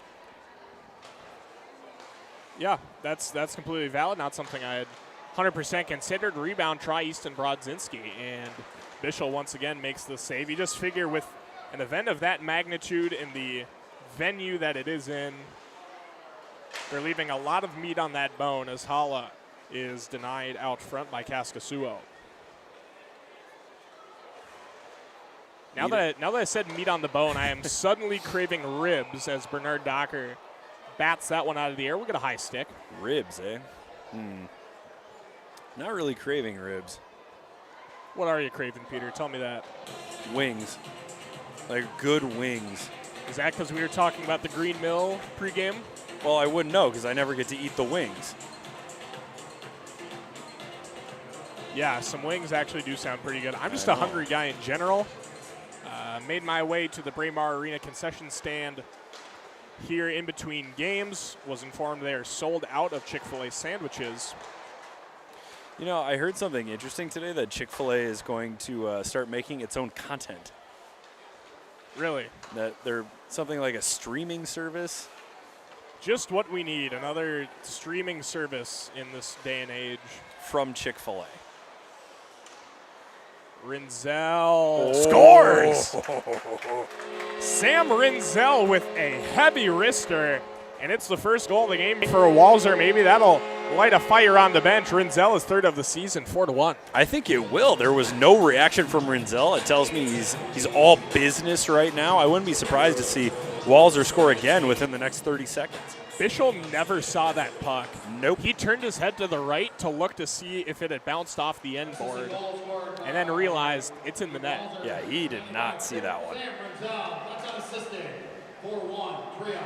Sam Rinzel, the Minnesota Golden Gopher, with a beauty for Walzer as they look to scratch and claw their way back into this one. Dillon will take it on the swing through after Bischel settles it down. First goal of the game for Walzer. They came in averaging almost 9.5 per game, so a big departure from their regularly scheduled offensive production. On the other side, Tria came in with 7 and a few decimal points worth of goals per game. Plus 9 goal differential for Walzer, minus 4 goal differential for Tria. Down the right side, Kate's backhand. Kaskasuo is able to get over and swallow that one up. 5 and change to play here from Braemar. 4-1 lead for Tria over Walzer. Winner advances to face Anderson in Wednesday's John Scott Cup final. I think we could use Jim Carroll banging on the microphone again. You think? Yes, I think that would inject a little energy into the building. What would inject a little energy into me is some food. I can't stop thinking about it. I'm a hungry boy. Jeez. You're the hungry caterpillar right now. Great book. Outstanding book. One of the best novels of our time. I don't know if that's a novel. How is it not a novel? It's a picture book. It's got a hero's arc. Schultz Right up there with the side, sound and hole the in fury. the slot. Got a piece of the iron and now hops up into the netting, so we'll get a whistle here in the offensive zone. The only Monday game on the 2024 DBL slate. We have been here for 7 Wednesdays leading up to this. This upcoming Wednesday will be our 8th, 9 total nights here from Braemar. How are you going to spend your Wednesdays, Peter, once we're all done with this? Well, my late night hockey will eventually switch to Wednesdays, I believe. We'll go from Tuesday nights to playing on Sunday night and Wednesday night, so my evenings will be filled with my own hockey. There you go. Rinzel left circle. Other than that, I don't know. Maybe I'll just eat wings on Wednesdays. Eric Holla down the left side has a half step. Tried to go 5-hole. Kaskasuo drops the left pad down and makes that save. I'm waiting for another Holla slap shot like we had last week. Cates up high for Hull. Now Schmidt. Back for Hull. Holla right circle. Schmidt up high. Threads it through. JBD picks that one off. And here's Johnny Brodzinski down the left side. He's into the zone with Bryce. Leaves it behind for him. Malinsky trailing. Working in and can't get a shot off. Johnny plays it down low. Through traffic. Backhand centering look. Intercepted by Schmidt. He'll look to break it out for Tria. Less than 3 to go here in the first half. Pagansky. Lost the handle out into the neutral zone. Johnny for Bryce Brodzinski. Bryce to the near side. Goodness. Register back for Johnny. Goes wide. Bryce in the corner. Backhand Johnny. And he fires one into the Braemar Arena netting here under 2.5 to play. Boy, that was some maestro level passing there by Bryce Brodzinski. It's a shame they couldn't put one away, but that was exquisite. Face off to the blocker side of Bischel right here. Peter, do you have a weather update for me? A weather? Would you quit asking about the weather? I'm extremely concerned. Oh my goodness, why? I want to see how things are developing. For those outside of the Twin Cities metro area, big old storm rolling into town. Is it though? Are you afraid of storms? I don't love driving in a hailstorm. Well, then don't drive. We'll just stay at Braemar all night. Yeah, that sounds delightful, Peter. Isolated thunderstorms. Pagansky at the right side. Yeah, thunderstorms going on right now. It's also 89 degrees outside. It is a hot one. Luckily, things expected to cool down a little bit over the next few days. Brodzinski on goal. Save made by Bischel. I am looking forward to Thursday's college football opener, Minnesota and North Carolina from Huntington Bank Stadium. Yes, 100%. College football is back, baby. I have low expectations for the Gophers, low to no. Considering the Big Ten's expansion, I would extend those expectations to virtually every football season that will be played ever in the future. Schultz into the corner, looking to poke that one up ahead. Johnny Brodzinski with it. Less than 1 minute remaining here in the first, ticking down now to 40 seconds. Drop pass is intercepted by Pagansky. Here's a breakaway look back the other way. Schultz got Malinsky closing in on him. Good back check right there from Malinsky. Easton Brodzinski. Backhand register, can't bat that one out of the air. 20 seconds to go. Puck out of play. Tufty pokes it out of the netting and into the crowd. Fan will go home with a souvenir. That might do it for our first half. It'd be a shame to end the first half on a puck out of play. And now they do drop the puck. Tria wins it, controls, flips out into the neutral zone. And that does it for the first half. Tria in full control right now. A pair of goals each from Kyle Rao and Noah Cates. Sam Rinzel with the lone tally for Walzer. And it's 4-1 Tria at the break. Peter, what's Walzer going to have to do to get that offense going again? Oh, I mean, crash the net. They got to get in some rebounds here. Not every goal is going to be a highlight reel tally, so throw some bodies in front of the net, look for those loose pucks. Anna Baining is down at ice level with Brendan Dillon. I'm here ringside with Brendan Dillon. And Brendan, you're opening up the season in Prague. So what's the excitement buzzing around being with this new squad over there? Well, I think anytime you're a new guy to a team, a little extended time together on the road is never a bad thing. So starting to get acquainted with Eric Holla here, who's got me all dialed in and super excited to join the Devils. So should be a fun trip. And what is one food that you're looking forward to trying across the pond? I don't even know. I'm going to have to talk to Andre Palat, our Czech teammate, to maybe fill me in on some stuff. Well, good luck in this second period. Thank you. Thank you. Back up to you guys.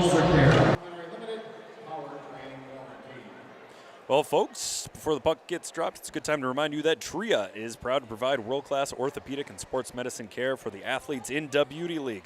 Whether you're a professional athlete or weekend warrior, you'll get the same expert orthopedic care when you're treated by TRIA. Schedule online today at tria.com. Walser is a multi-generational family business that is still family-owned and operated today. Family is Walser's #1 employee core value. #2 is faith, and #3 is growth. They employ 1,900 plus people across 28 dealerships in their corporate operations. Walser's negotiation-free experience means everyone always gets a great price. The one-person, one-price sales model ensure a fast and easy car buying experience. What are you pointing at? They didn't start the clock at the start. I was trying to draw your attention to it. Oh my gosh. Keep it going. Walser's return and exchange policy means you're sure to find the perfect car for you. Nearly all new and used Walser vehicles come with Walser Care, a complimentary limited powertrain warranty. Check out walser.com to learn more. I am in the market for a new vehicle, so I might be toddling on down to Walser. Very well done, Peter. So sorry for interrupting you. As Jackson Cates works down the right side, cutting out front. Kaskasuo stick save made. Walser will work back the other way. What kind of vehicle are you thinking about, Peter? In a perfect world, I would love a Toyota 4Runner. I need something large because I do carry around stuff. And my fiance, my dear Laura, has had a Toyota for a long, long time, and she loves her Toyota. So I think I'm ready to try a Toyota. I love my Toyota. Do you? I do. Nice. A 4Runner or a Tacoma. That is what I am in the market for. Holla inside, sends it high. Rinzel gathers it off the end board. Noah Cates up high for Hull. Letary crashing in on that one. Now deflects this center pass. Noah Cates will peel it down the right side, cutting in front. Lost it as Brodzinski broke it up. Rinzel backhand up ahead for Letary, taken by Schultz. Holla through a sea of sticks. Now finally Malinsky does make a play there. Malinsky still without his nameplate. We can see it over on the Walser bench. No one's got a needle and thread over on the bench, apparently. I don't think it's needle and thread. I think that is pure adhesive strapped, or slapped, I should say, between those shoulders. You know, if we still taught home economics in American public schools, someone would know how to sew that back on. I took home economics. Did you? It is still a required curriculum. Wow. Up north, yes. Up north. I took one trimester of home economics. I sewed a Minnesota Twins throw pillow that I was very proud of. I got a B+. I thought that was an unfair grade. I thought it was pretty dang good. I bet you were indignant at that B+. It is what it is. You got an A in the class, though, didn't you? Home ec, I mean, it was 7th grade. I don't think I was really grade watching all that much. Because you graduated with a 4.0, didn't you? Oh, no. No, sir. Johnny Brodzinski from between the slot, off the glove of Bischel, and now into the netting. I was not a 4.0 boy. Ah, I thought you ended up with a perfect GPA. You weren't the valedictorian? I was not. I was not. I spoke at graduation, but I was not the valedictorian. A good friend of mine, actually, Aaron Evian, shared that honor with 6 other students who also finished with a 4.0, I believe. I believe there was a total of 7. There were 7 kids with a perfect grade point average? 7 out of 160-something in our graduating class. Yeah. How many did you graduate, Peter? I know it was tiny. High school or college? High school. High school, I had 55 in my graduating class. There you go. There were 252 students in the school. Schmidt, Kaskasuo ends up on top of that one. Got a piece of it with the chest and skitters on down to the ice. He sits on it. We'll get a face-off here to his glove side. We only had 2 valedictorians, though. We didn't have 7. Pagansky and Tufty on the draw right here. Tufty wins it back. JBD will control for Walser, trailing by 3 goals here. Both sides still with use of the Dick's House of Sport double puck. Tufty into the corner. Rinzel up high. for Johnny Brodzinski on the near side. No look pass. Rinzel. Boy, I think he should have just kept it and shot it. But he tries to pass it off. Rao on a breakaway back the other way. Nice save by Kaskasuo, dropping down out of the butterfly. Oh, man, the goaltending battle continues here. We haven't had a goal in what feels like forever. Bernard Docker, nice toe drag at the line. Rinzel cutting in between the legs, flutters up. Dillon plays that one down with the stick. Easton Brodzinski left circle from Rinzel.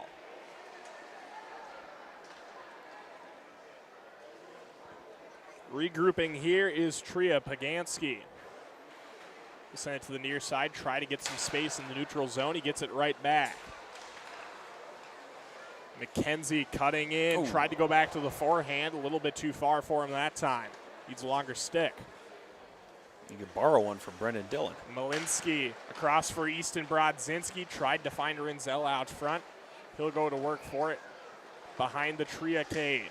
Rinzel scores! 2-goal game for Sam Rinzel. Have yourself a day. He is responsible for all of the Walser offense, and it's a 2-goal game. Oh, they should just start feeding Rinzel. Whenever they've got the puck, just give it to 95 because he seems to be the only one that can solve the Tria netminder. 17 and change to go here in the second half. Walser has our first goal of the second half, and it is a 4-2 Tria lead. You know what I did last night, Peter? What'd you do? I played bubble hockey. Oh, goodness. My apartment now has a bubble hockey table on the 4th floor. Is it Super Checks? It's a custom one. One of the teams is the Gophers, one of the teams is the Badgers, and it has a functioning Jumbotron. A functioning Jumbotron, okay. And it was incredible. I got killed, though. I lost 5-1. Is your apartment complex all students? I would say 95% students register. Has that one stripped away. Holla. Oh, he's offside. Boo. Boy, tough call from Stripes right there, but Holla a little bit too eager to get over that line. We're going to face off down near Bishop. I'm assuming the bubble hockey contraption is in a public space. Yes. All right. Yes. I give that thing 2 weeks before somebody tries to give it the people's elbow after a night in Dinkytown. I don't know, man. From what it was there when we toured the unit last year. Hopefully that thing has a long life because I have a feeling that last night will not be the last time that I play that. Justin Holt, backhand snipe. Who says the D-man don't have hands? First goal of the DBL season for Justin Holt. 5-2 Tria lead. He picked a heck of a time for his first goal of the season. It felt a little bit like Walser was gaining some momentum. Tria getting the answer from Justin Hall. And Walser promptly sends Mr. Offense Sam Rinzel back out onto the ice. They know who to go to if they need a goal. 5-2 Tria lead makes it a 2-score game with the Dick's House of Sport double puck. Holla, clap bomb, left pad save Kaskasuo. Letary over the line, lost it briefly, gets it right back on his backhand up high, forced outside by Hull. Now Bryce Brodzinski with it. Centering for Hull. I am getting a phone call from the University of Minnesota, which tells me that a severe thunderstorm warning has been issued for my area. Yeah, or somebody broke the bubble hockey machine. Don't even joke about that, man. That would be absolutely detrimental to my mental health. 2 weeks. 2 weeks. I'm going to keep you posted, Peter. 2 weeks, and it's in a dumpster behind your apartment. If we come up on 13 days and it's intact and on the 14th day it's broken, I know who my suspect is. It's Mr. Peter Odney. You wouldn't catch me. Delinquent. You wouldn't catch me in Dinkytown. Letary down the left side, backhand try. Bishop makes the save. Are you not a you're not a Blarney guy? You don't get Not out anymore. to the college bars? Not anymore. 10 years ago, I might have been a Blarney guy. Blarney, College Club, Burrito Loco. Nope, I'm good. The former Kitty good. Cat Club. I God rest its soul. I had to leave Burrito Loco really quickly one night, though. Did you now? I did. Johnny Brodzinski down low. Are you enjoying a fishbowl? No, I had a friend that was standing toe-to-toe with an individual, and it was just time to go home. Dillon right circle for Rao down low. Smart, responsible man, Peter Rodney. Pagansky for Rao. How did that stay out? Now he is dumped by Johnny Brodzinski out front. Magic. The gathering. Rinzel for JBD. Try to get it through the Rinzel screen. If he would have tipped that top shelf, I was about ready to call up Bob Motzko and tell him to try him at forward because he seems to have found some kind of scoring touch here. Either he's found the scoring touch at forward or he's found the scoring touch in the Beauty League. I'd venture to guess it would be the latter. Why not both? Why not both? Malinsky at the line, the nameplate-less Malinsky. Braun. As now this one is coughed up by registered. Tria with momentum back the other way. 3-goal lead for the boys in black, looking to advance to Wednesday's John Scott Cup championship game. Do you think John Scott will be in the building? Man, it would be awesome, but my gut feeling tells me if he hasn't been here to this point, that we won't see him. Shot blocked out front by Pagansky. Gets a big round of applause from the Tria bench. And he starts the breakout. Malinsky will look to get this one out. Rao had it for a moment, lost it. Johnny Brodzinski down the left side, rings the iron, bounces off Nate Schmidt up into the air. Oh my goodness, everybody in the building and Stevie Wonder saw the hole that he was shooting for, but it just rings off the iron. Johnny Brodzinski, bank pass, finds Bryce. McKenzie in the mix as well for Tria. Johnny will get it back on the right side. JBD at the right point. We talked about that earlier. The right point is the sweet spot for JBD. Most goals in the NHL from that spot last season. You spend way too much time on niche websites. I found that one on the official NHL Instagram. Posted Niche that. Instagram. Super niche. Super niche. Bernard Docker up high. Easton drops for Johnny. And now Rinzel. Can he get a hat trick? Tip shot on goal. And Tria is able to exit the zone. McKenzie. Jackson Cates. Didn't have anyone in front of him, but he couldn't see because he was facing the other way.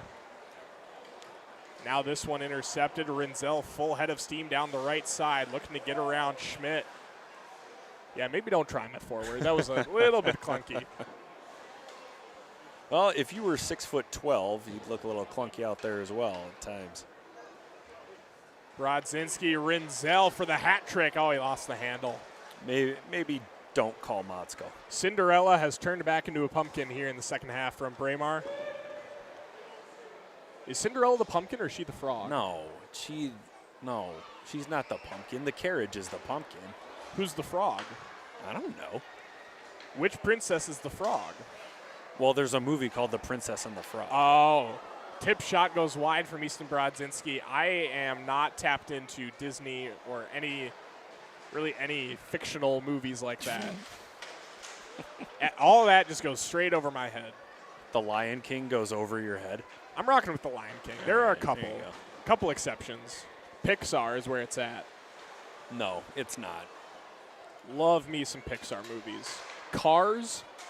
Never seen it. You've never seen Cars? No, I've never seen Cars. Peter. What?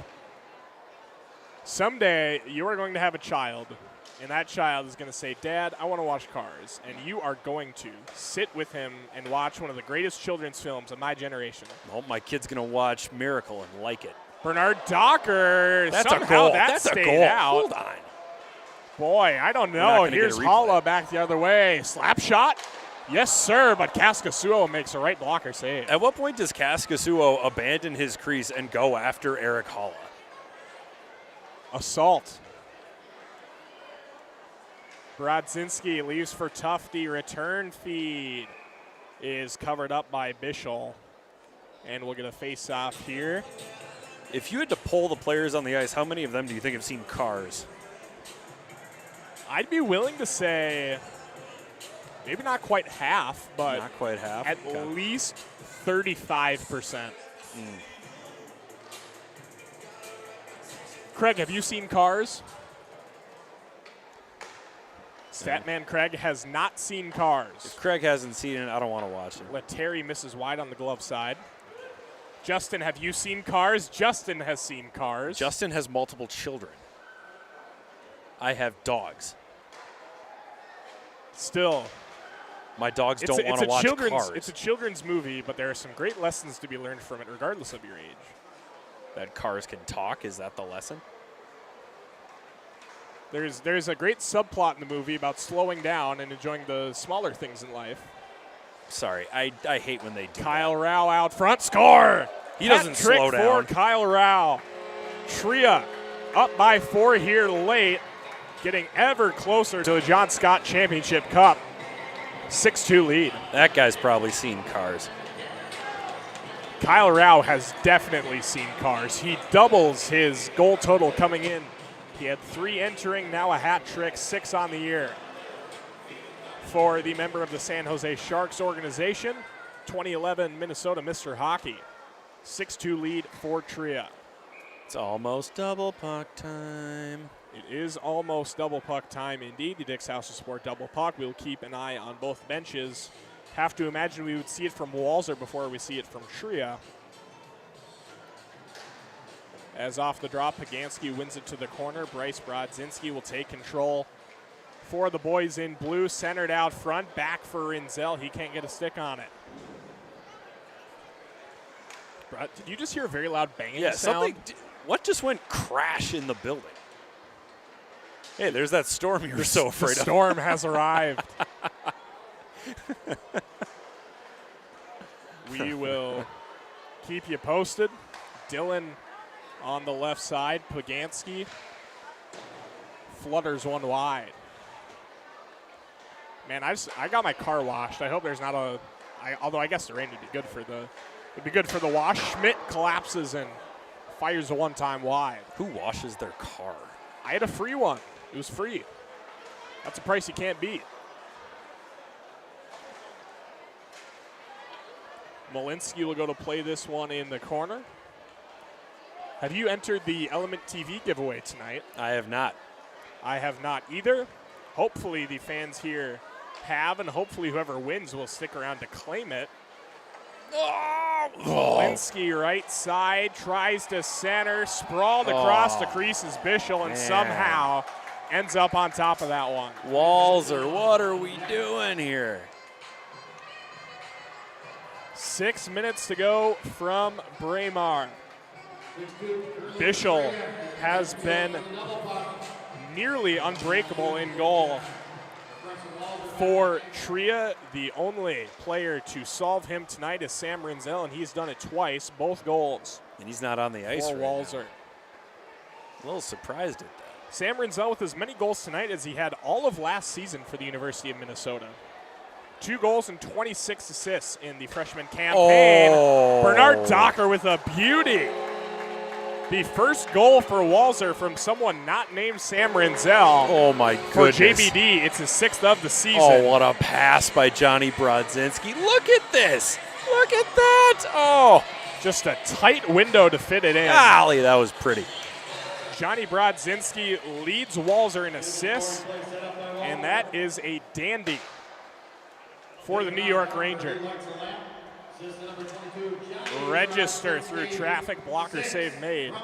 Under 5 minutes to play, a 3-goal game, a 2-score game with the Dick's House of Sport double puck. Both sides still have that option here late. Noah Cates. Kaskasuo makes a save, keeps it alive. They're going to need Kaskasuo to be on the top of his game here late if they want to break back into this one. Not much more room for error for Walzer. They also need Kaskasuo to keep his eyes toward the bench. They may pull him a little bit earlier than usual here, down by 3. That was the most insightful color commentary I think you've ever given. Like ever? That sounded like Wes Walls. Don't tell me that. Fine. Who do you prefer? As a color commentator? Yeah. I don't know. Not Tony Romo either. Not John. I don't like John Madden. That looked a little Mahomey, Jim. They're in shotgun. He always sounds like he's having a mild heart attack. Tom Brady is going to be on the NFL broadcast this year. That'll be fun. Rinzel puts the moves on at the blue line. He's going to be good, man. He's going to be very good. Tom Brady? Job. Yes. Well, yeah, I guess. Just over 3.5 to play. Eric Holla will break this one out for Trio. Be interesting to see how aggressively they choose to play. An aggressive shot there for Pagansky. Clang. Rings the left post. Rinzel looks to answer down the other way. Easton Brodzinski. Rinzel tips it on. Stick save made by Bischel. 3:15 to play. We'll keep an eye on Kaskasuo in the Walser net. Hull backhand pass finds Dillon. Stick checked there. Rinzel hops up into the Walser bench. The clock will continue to run under 3 minutes to go here from Braemar. Got to be some heightened sense of urgency for Walser late. I would say overall the pace of this game, and it might just be because it hasn't been as close, not quite as frantic as our first game. Well, not yet. We got 2:45 to go in regulation. I think when one of those red lights goes on behind the bench, I think it'll ramp up just a little bit. As we are treated to an extended version of Tupac's hit, California Love. Bernard Docker back the other way, leaves it for Tufty. Tried to go top shelf on Lose Bischel another that puck. time. 2:20 to go. Hot puck is on the Walser bench. Double puck, double puck, double puck, double puck. And we wait for them to put it up. 2:09 to go. Well, I think they're going to wait until the puck gets dropped here. Now they will stop it at 2:06. We have a new puck in play. There we Tufty go. wins the draw back. It is just a 2-score game here with the double puck. And now Tria lights it off as well. Malinsky down low. Easton Brodzinski scores.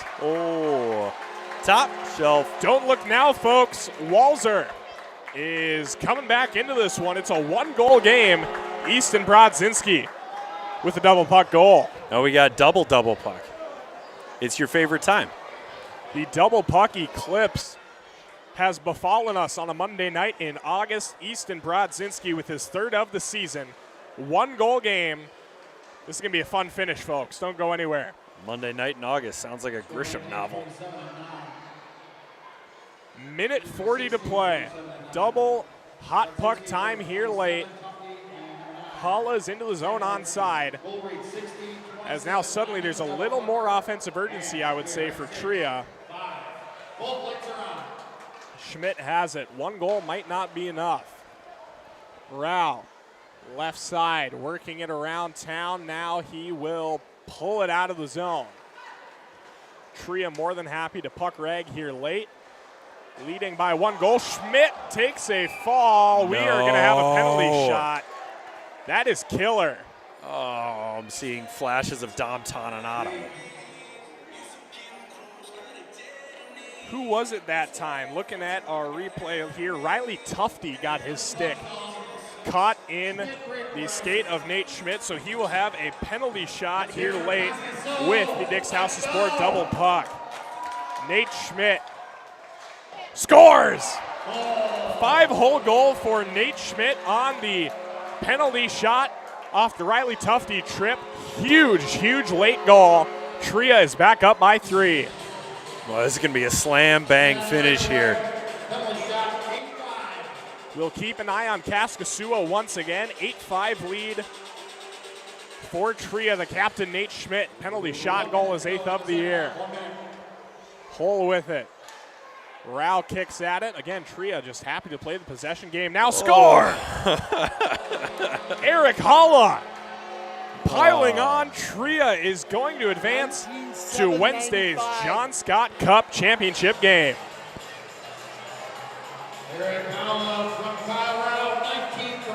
Holla from Rao, 10-5 your score. Fans are starting to head for the exit here. We've got another assist on that play. Schultz feeds it across. Justin Hull picks up an assist as well. Schultz looking to pile on another one. 10-5 lead for Tria. Boy, it was looking late like we might get another frantic back and forth finish. But Tria with a pair of double puck goals here late. Nate Schmidt and Eric Holla. And they are going to advance to Wednesday's championship game. Boy, that's the matchup everybody wanted, right? Tria and Anderson. Might as well be the Celtics and Lakers. I sense a hint of jealousy on Mr. Odney's voice that his team did not advance to. I think it's more bitterness than jealousy. Cup. As now this one is covered up by Ryan Bischel, who played one heck of a game in goal for Tria. And Tria will advance to Wednesday's championship game. They take down Walser 10-5 here at Braemar Arena. Walser got the better of them in the regular season, 2-1. Coming in, Tria wins this one when it counts. It's a 10-5 final. Peter, your final thoughts as Kyle Rao is announced as our player of the game.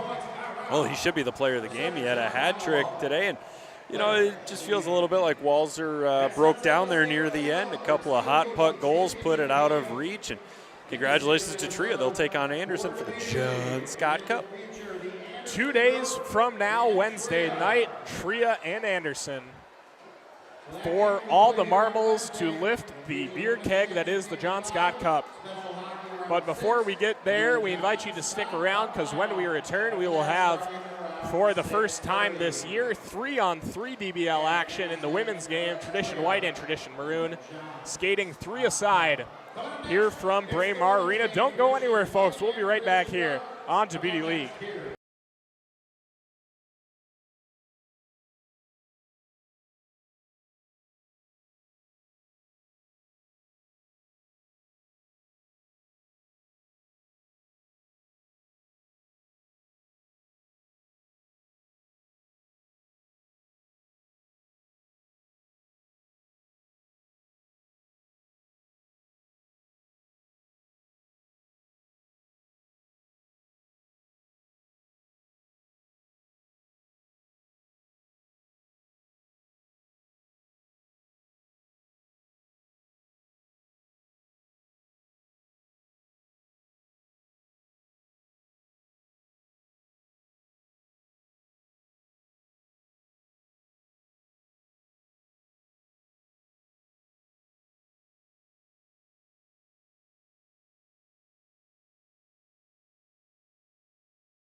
welcome you back here from Braemar Arena. Game number 8 on the women's side. This one has a little bit of a different flair to it as we're playing 3-on-3, but it is white and maroon tradition. Tradition Mortgage and Tradition Capital Bank. Right here from Braemar Arena alongside Peter Rodney, I'm Will Peterson. Peter, 3-on-3 tonight. 3-on-3 tonight, but we're going to play 23-minute halves. This is going to be the most exhausting 46 minutes of hockey these women have ever played. We also don't seem to have a coach on the white bench. Yeah, the clock hasn't started. This is really a well, let's see how long it goes. Wonderful Let's see how long it goes. Here. There it is. Hey, there we go. And right off the draw, Maroon with a chance down the other way. Brooke Bryant, backhand save made by the goaltender Lauren Bench. In goal for White, 1-1 with a goals against of 11, a .718 save percentage. Daniel in the right corner. Now here is Taylor Heisey.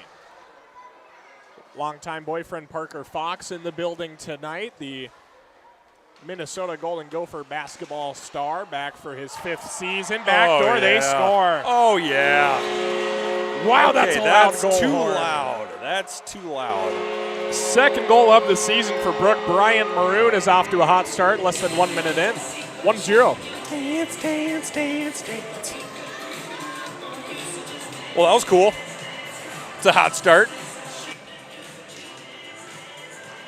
Brooke Bryant, her second goal of the season in her 4th game played, and Maroon strikes first. It's 1-0. Well, this would be a really good time for Izzy Daniel to score her first goal of Debut League. She's certainly going to get the ice time.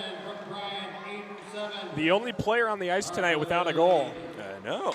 That's what I'm saying. Maybe offside, but Flaherty will score. Maggie Flaherty.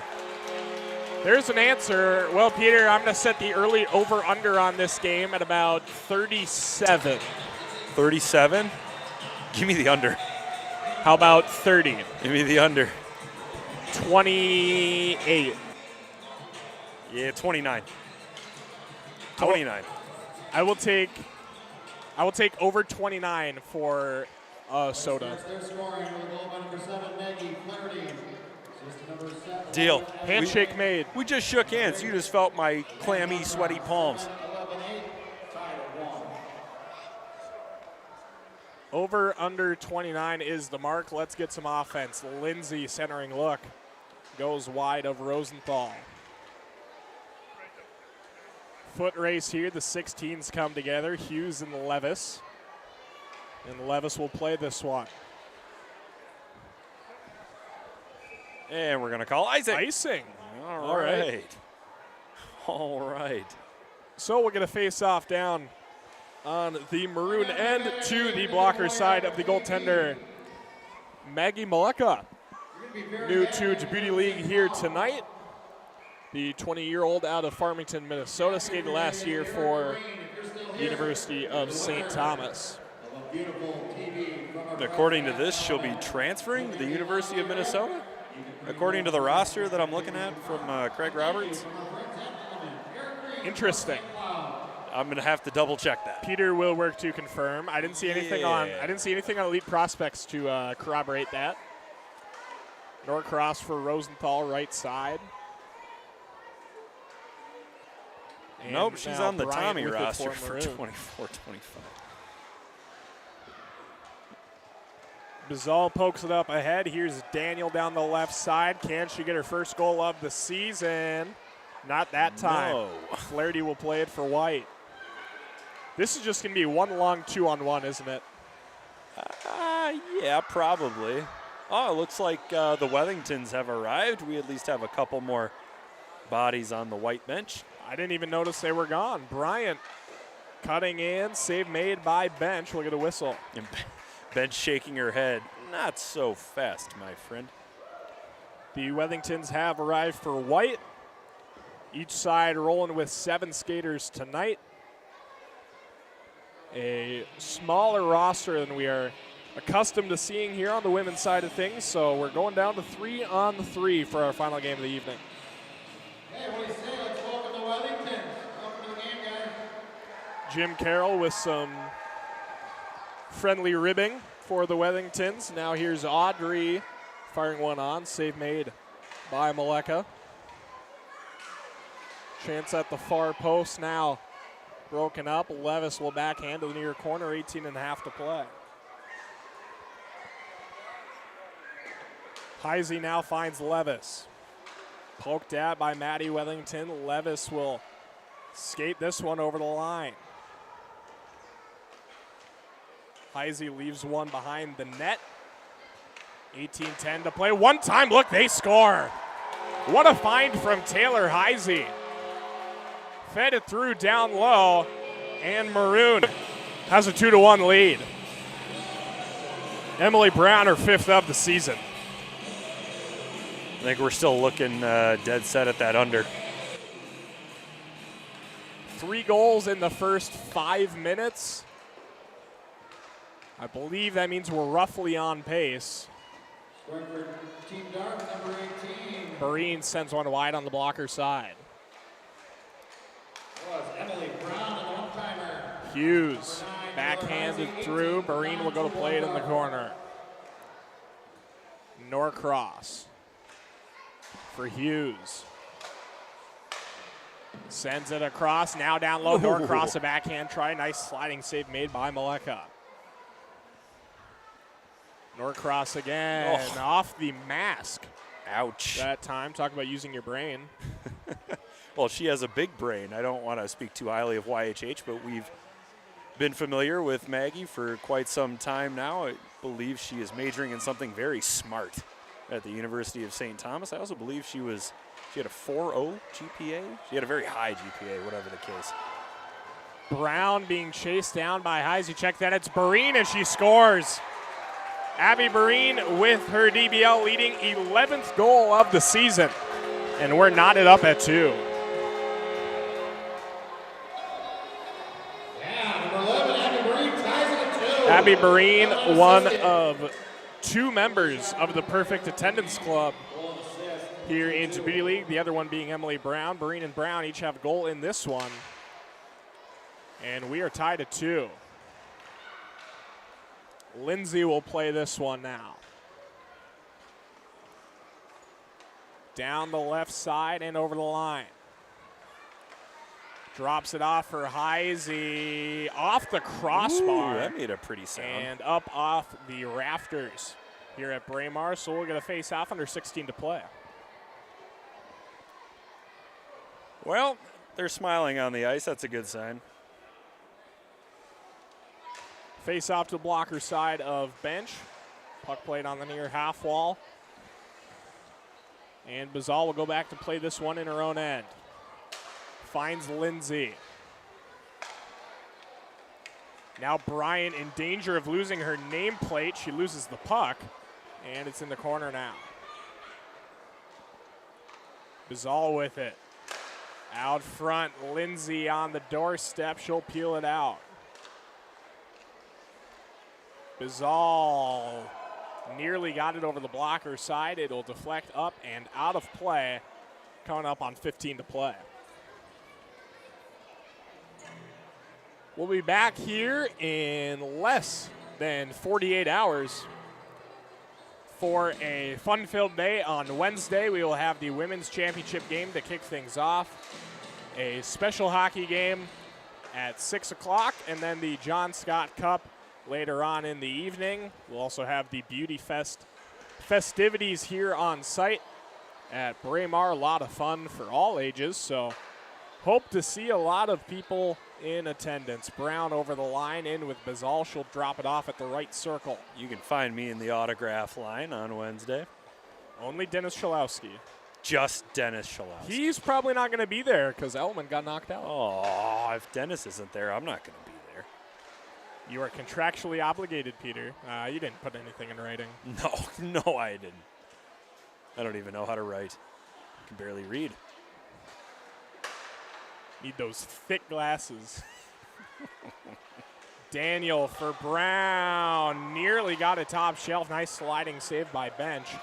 And here's Norcross, full head of steam back the other way.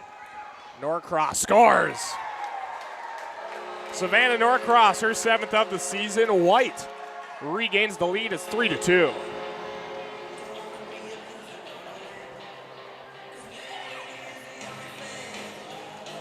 Nice one there. Top shelf on the glove side of Maleka. 13.5 to play. A 3-2 White lead.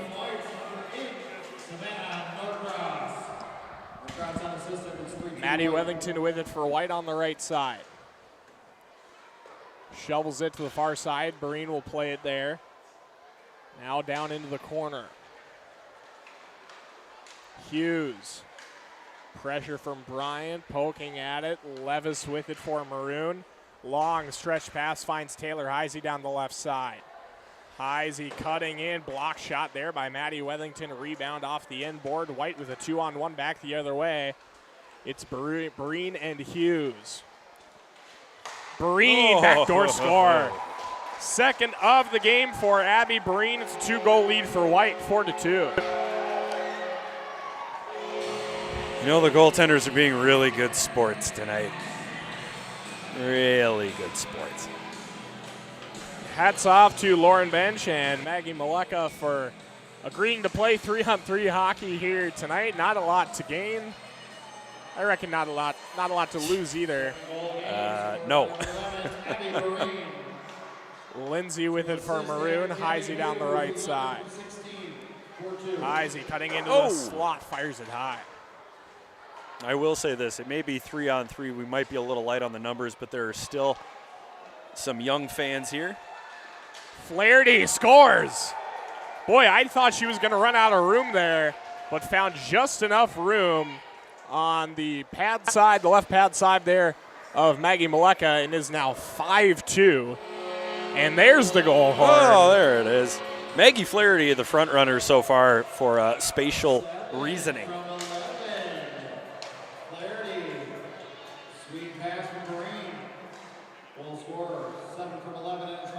Heisey on the right side. I like that as the night wears on, Heisey fires one wide, and more people filter out of here. Jim just gets a little bit looser on the mic. You know, I like Jim Carroll with his hair down. I also like him with his hair up. I like Jim in all ways, shapes, and forms. Wow, good save there. Oh, we're calling Good icing. save. I don't know. Do you think Jim's ever had long enough hair to put up? I'm sure back in his heyday, he was growing it out. Bing, bing, Under bing, 11 bing, to play. bing, Face bing. off to the glove side of Maleka. You big Law and Order guy? Yes, I am. Yes, I am.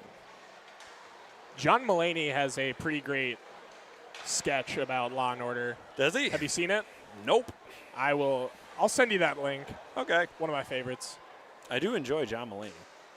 Heisey down the right side. Tried to go Bam, bam, with a bam. sharp side look right there. Hops up out of play. We'll get a face off. So are you a Law & Order SVU, Criminal Intent, the original? I'm not big Law and Order in general. I mean, okay.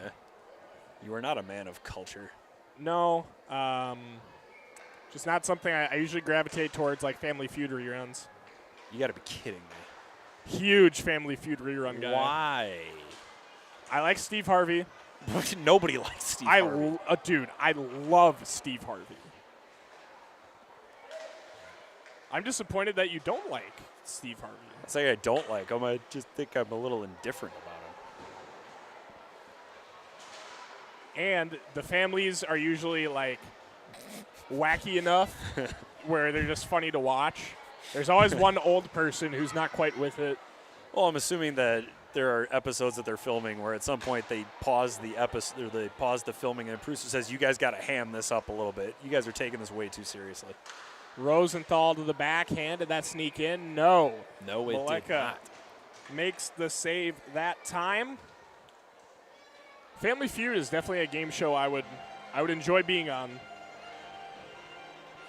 If I had to pick a game show, it'd be Who Wants to Be a Millionaire? I don't know if they make that anymore. They don't. But I would want it to be Who Wants to Be a Millionaire with Regis Philbin. Is Regis still kicking? Not a clue. Might not be. Oh, here we go. Here we go. Abby Barine breaking in, fires it wide. Regis Philbin died in July of 2020. Maddie Wethington scores. Woof. How about that for a shot? White is adding on here, How 6-2. about that?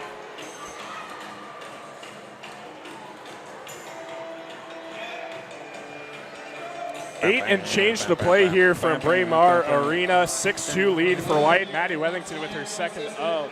6-2, 27 unassisted. I think Brooke Bryant may have lost her name tag again. Maddie Wethington with it. We need a DBL bingo card.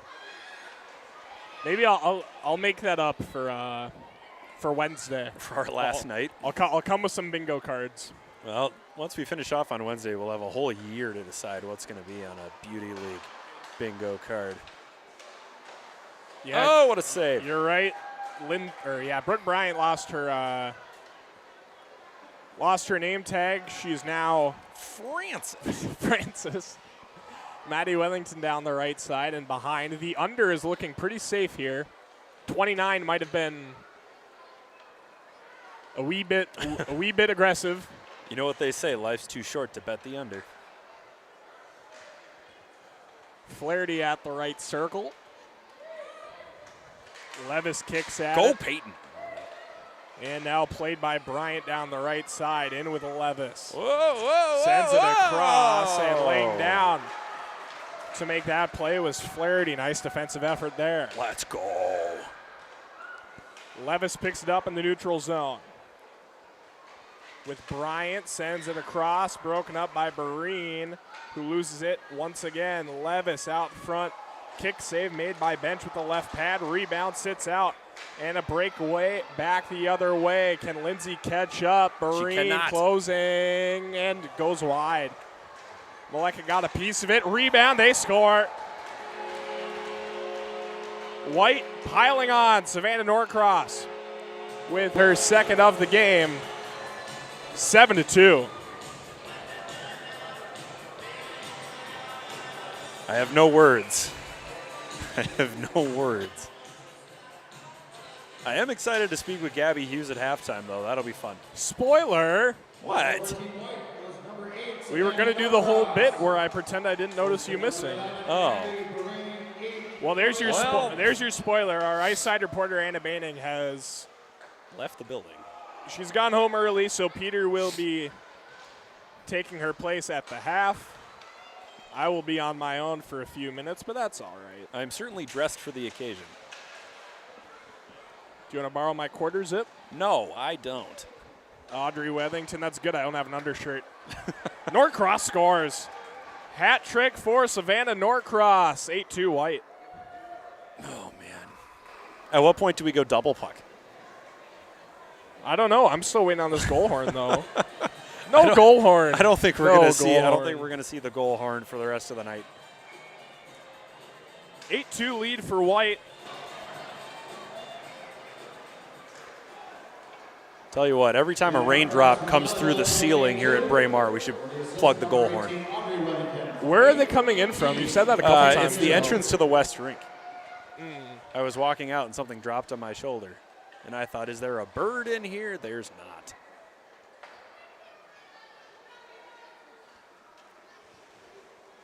Audrey Wethington down the right side, less than 5 minutes to play. Flaherty. Heisey will go and play it for Maroon. Taylor Heisey's been quiet thus far. Give it back to Taylor Heisey. See if Maroon can get something going there. Izzy's going to get her first goal tonight. I can feel it. Well, I sure hope so. Come on, Could Izzy. it be right here? No, she passes it off, and Heisey is stopped by Bench. As the clock ticks down, just over 4 minutes to go here in the first half. Taylor Heisey pulling double duty today. She was at the State Fair with the Walter Cup. What is this? What am I looking at here? You are looking at the sky over Target Field. Look at that color. Is it filled with one-run losses? Well, the Twins are actually losing by 8 going into this rain delay. Oh. So, as I was saying, Taylor Heisey at the Minnesota State Fair with the Walter Cup, and now she's here putting on a show for the fans in attendance. There are young fans around. I mean, they're all over the glass right now. Hughes with it for White as Peter receives his marching orders from Mr. Gregg. Maddie Wethington controls it into the corner. Greg would be considered my commanding officer. Sergeant First Class Gregg. Flaherty at the point. Skates around a little bit now to the near side for Hughes. Maddie Wethington all the way through, lost the handle. Heisey will break back the other way. Fresh off the bench is a replacement. They're just going to let her score, and she fires it wide. Can't score if you don't hit the net, and Heisey failed to do that. You miss 100% of the shots you don't take. Michael Scott. Heisey backhand over to Levis and misses it wide.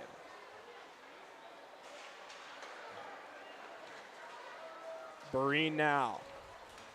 Down the right side with Maddie Wethington. Feeds it through. Nice find, but that was close. Unable to finish.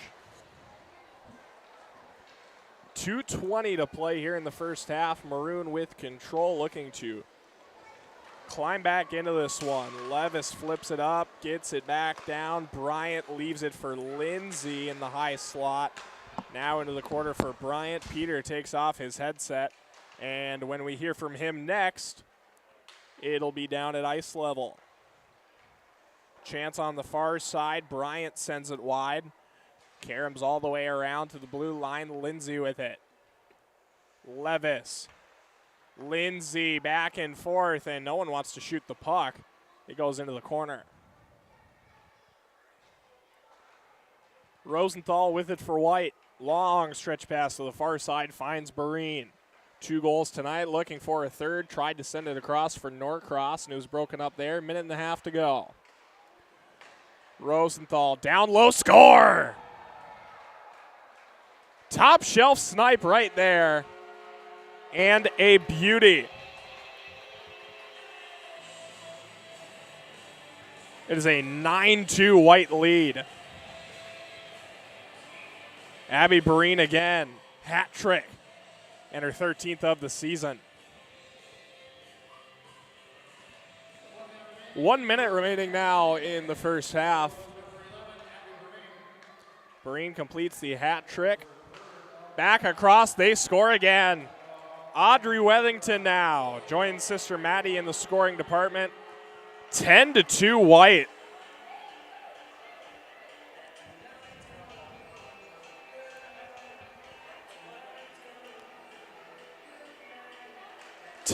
White lead, pouring it on here. Norcross and Breen each with a hat trick. Flaherty with a pair of goals. The Wethingtons with a goal each. Chance on the other end for Maroon. Lindsay will take it here. Lindsay rings the crossbar, and it goes up off the rafters as we are continuing to be treated to the Black Eyed Peas. They never stopped the music after the last whistle. This will take us to the half. Wethington and Lindsay make a half-hearted effort on the draw. And that'll do it for the first half. All White here early. 10-2 is the lead. We are going to take a break as Peter waiting down with Gabby Hughes. The get in position, and here we go. Peter with Gabby. Hello again, everyone, on the ice level with Gabby Hughes from Team Capital. Gabby, you are the 2023 Humanitarian of the Year award winner. Fill us in on what Sophie Squad is up to this summer.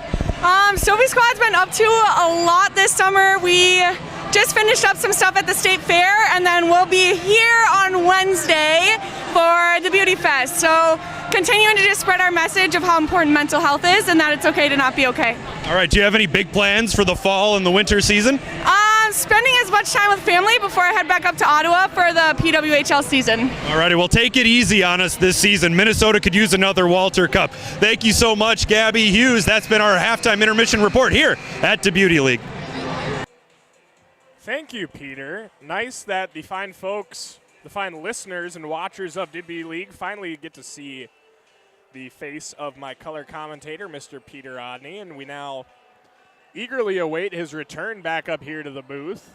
Something tells me he might take his time. And at this time, we remind you that Tradition is a family of Minnesota-based companies working for good in our communities while connecting the dots for all your land development, financial services, and home building needs. Learn more at traditionco.com. With over 100 years of business, Tradition takes pride in their people and projects. From land development to financial services and home building, they have a solution for you. Learn more at traditionco.com. Back in action here. Oh, we are only going to play 20 minutes in the second half. Interesting.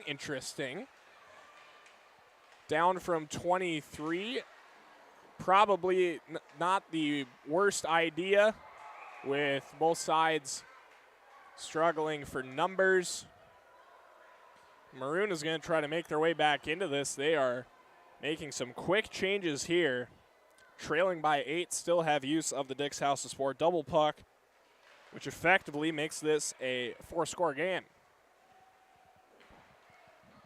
White with it now, as Mr. Peter makes his way up the Braemar Arena steps. Audrey Wethington finds Hughes, backdoor, jamming at it, loose in the crease, backhand again by Rosenthal.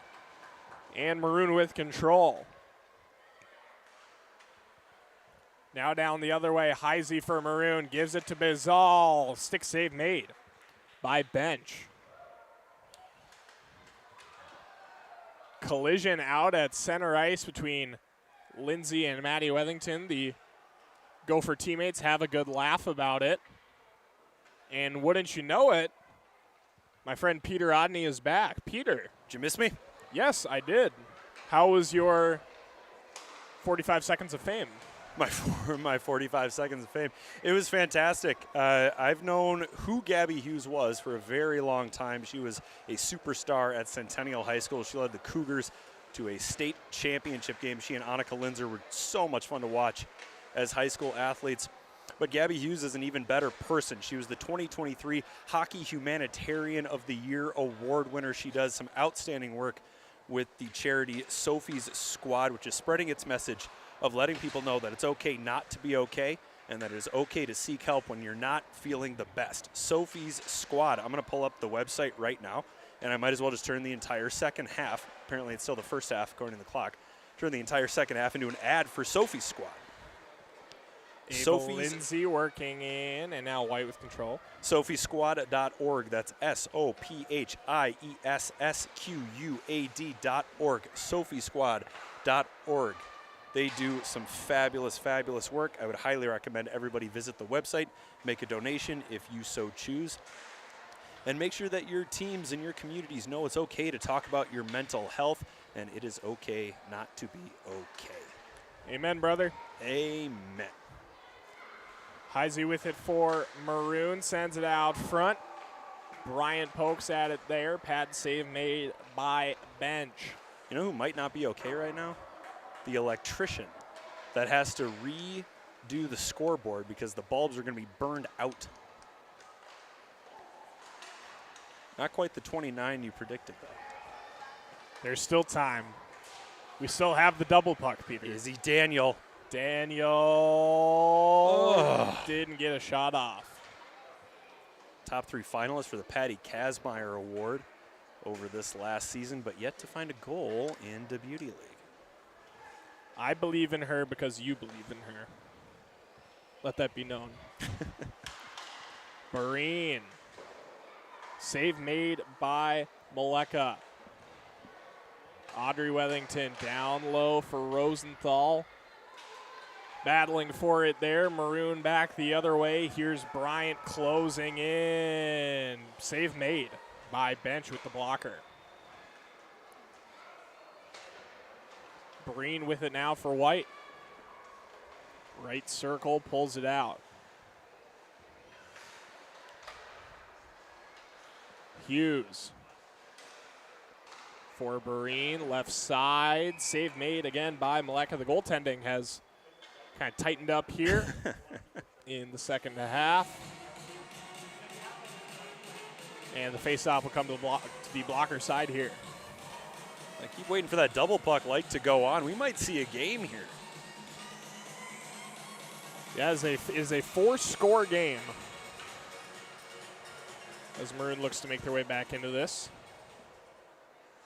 Norcross will survey. Backhanded down low. Flaherty batting at it. Bizal has it for Maroon as they look to work back.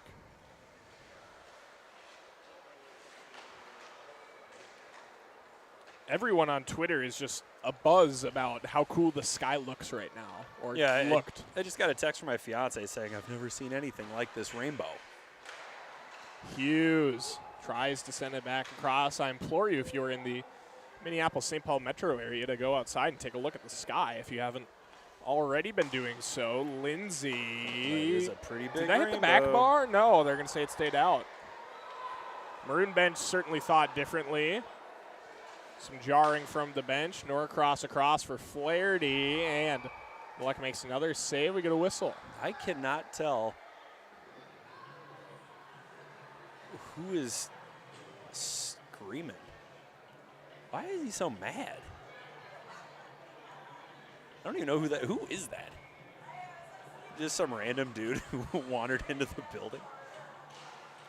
I'm sure he has some significance. Breen I'm sure he there, does too. I just can't tell who it is. Glove save made by Maleka. 14 minutes to play. 14 minutes is all that separates us from Championship Wednesday.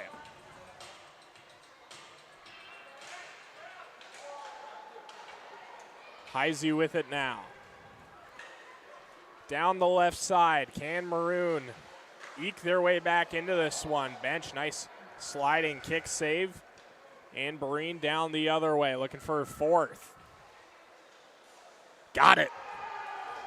Abby Breen padding the stats. 9-goal lead for White.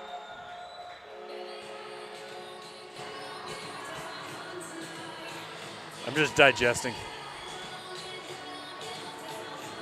what's happening.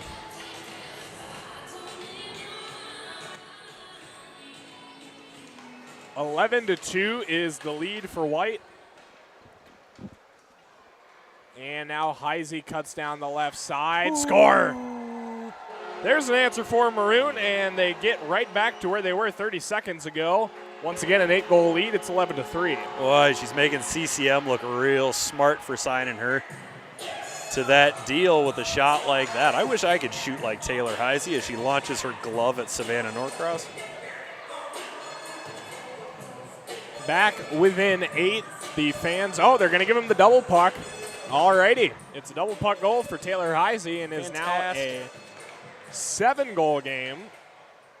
Still remains a 4-score game. Maddie Wellington working it to the left side.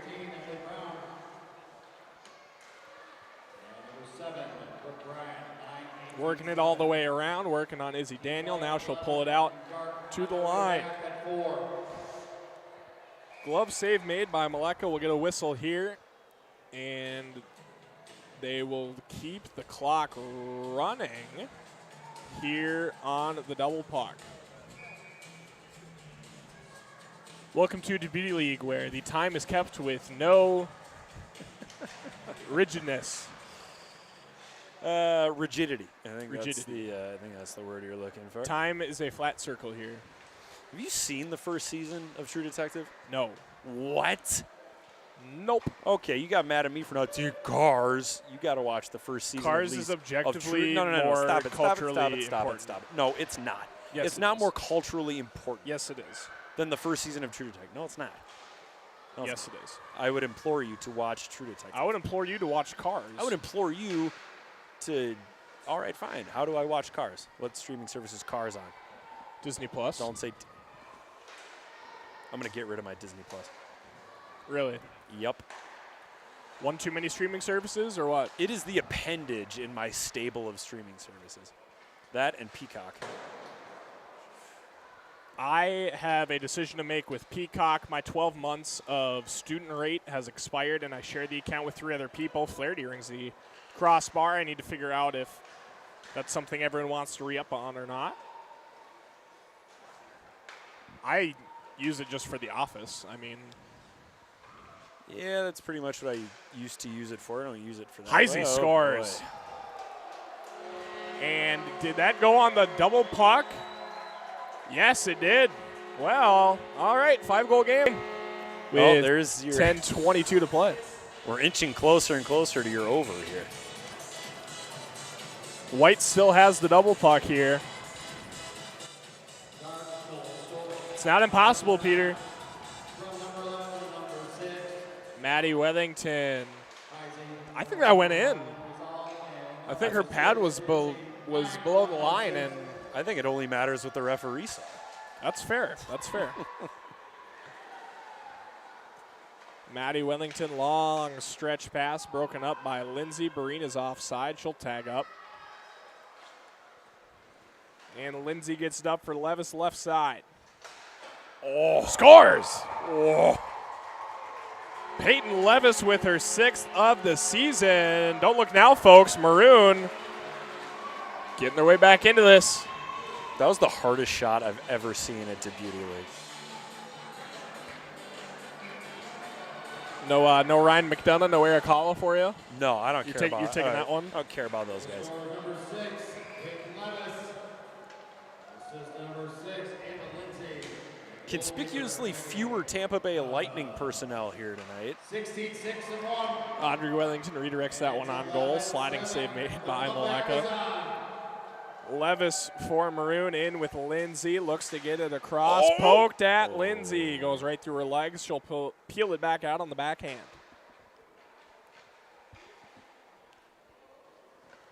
Levis now. Brown from a sharp angle. Rebound for Levis between the dashes. Rip it. Also rip it. Lindsay way up high for Brown. Out that front, was Levis nice. tip dry on goal, goes high. And we'll get a face-off in. Oh, they're going to keep it in to the glove side of bench. Not quite sure how that works. Welcome to the Beauty League, where the referees make up everything as we go. I do recognize that guy. I don't remember his name. He's a staple in the but he is a the staple. YHH reffing rotation. The universe. White down the left side, less than 8 minutes to play, looking to fend off this comeback from Maroon. Hughes fires it high, lively rebound. Comes all the way back out in front. And here's Izzy Daniel down the left side. Oh, misses it wide. She's got to get one. Time running out for Izzy Daniel to get her name on the score sheet here into Beauty League. Leave her 7.5 out to there. play. Just leave her out there. Heisey working in on the backhand, over across, and Daniel can't get the shot off now. It's going to be a 2-on-0 back the other way. It's Breen and Flaherty with the hot puck on. Back and forth they go. Nice stick check there from Maleka. Now here's Heisey and Daniel in a 2-on-1. This would be the time to do it. Daniel, no. Well, that is just a bummer, Peter. As my old handyman Jeff used to say, "Oh, bugs." Dag nabbit. Dag nabbit. Actually, I think that might be a little risque for Jeff. Yeah? Jeff's an interesting guy. He's the sweetest guy alive. 6:40 to play here from Braemar. 1:30 left on the double puck for White. Breen, save made Maleka. Have a feeling that if Maroon wants a chance in this one, they just cannot afford to see a goal right now. I'll make it a 6-goal game here late. 4 goals may be doable with the pace that they're scoring at. I think I just heard. Here's Brown on the breakaway. Denied by bench. I just heard a wheel, wheel, wheel from the bench. I feel like I'm at a Pee-wee game right now. Blue. What? You never run I feel like that's another one I hear a lot. Blue? Yeah. I don't hear that one. I hear wheel a lot. And I hear the F3 high, F3 high. Bizal working in. Blocker save made by Bench. 5:45, 35 seconds left on the double puck for White.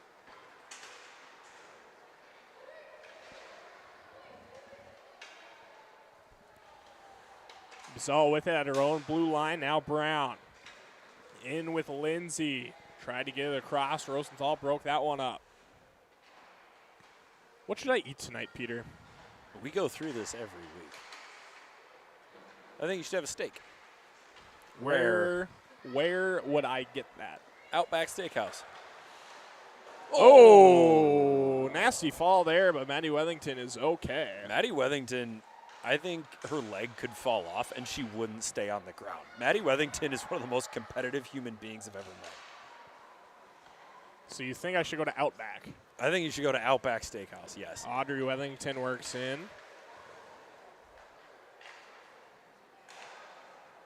I made some Alfredo yesterday that was just amazing. Okay, when you say made, do you mean you boiled noodles and then dumped a jar of Prego Alfredo sauce in there?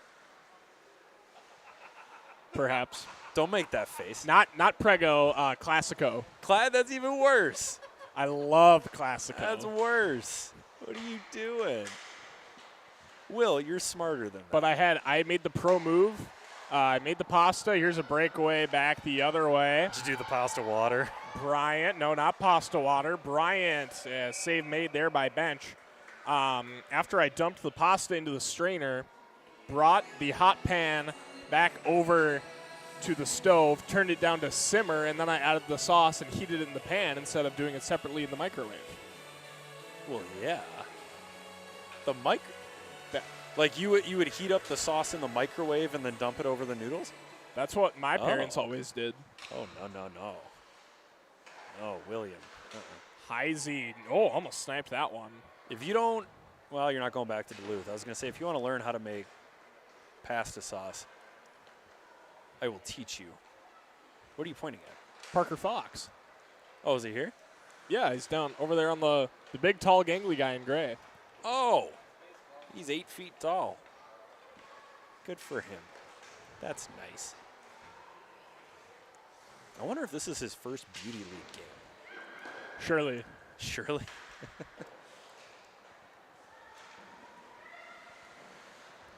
Daniel with it for Maroon. 3:05 left. If Maroon wants to complete this comeback, we'll keep an eye on the goaltender, Maleka.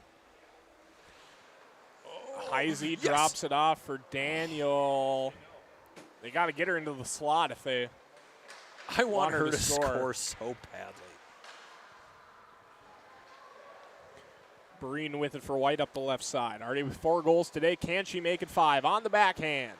She cannot. No. Lindsay for Daniel.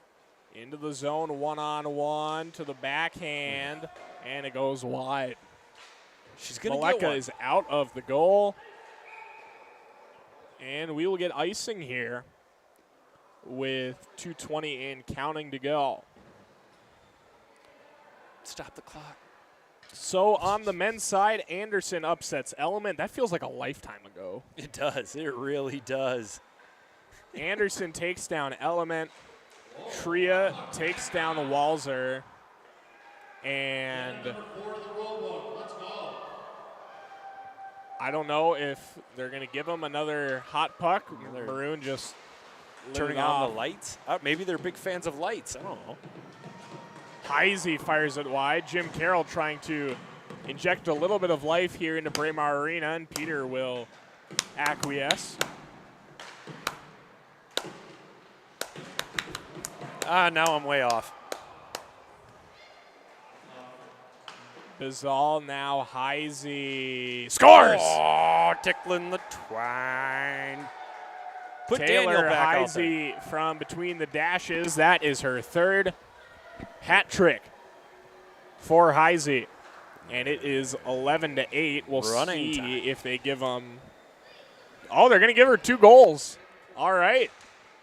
Well, It is now 11-9, as it appears we have a very special double puck. Double. Oh no, Heisey! Oh no! Oh, ties it. Oh! We are tied. Oh! We are tied as this is truly amazing. We seem to have just jerry-rigged a way to This is something. get this game back tied. This is so much crazier than the time you made Alfredo. And they are keeping Maleka on the bench. So they're going for the kill. I need Izzy Daniel back out there, though.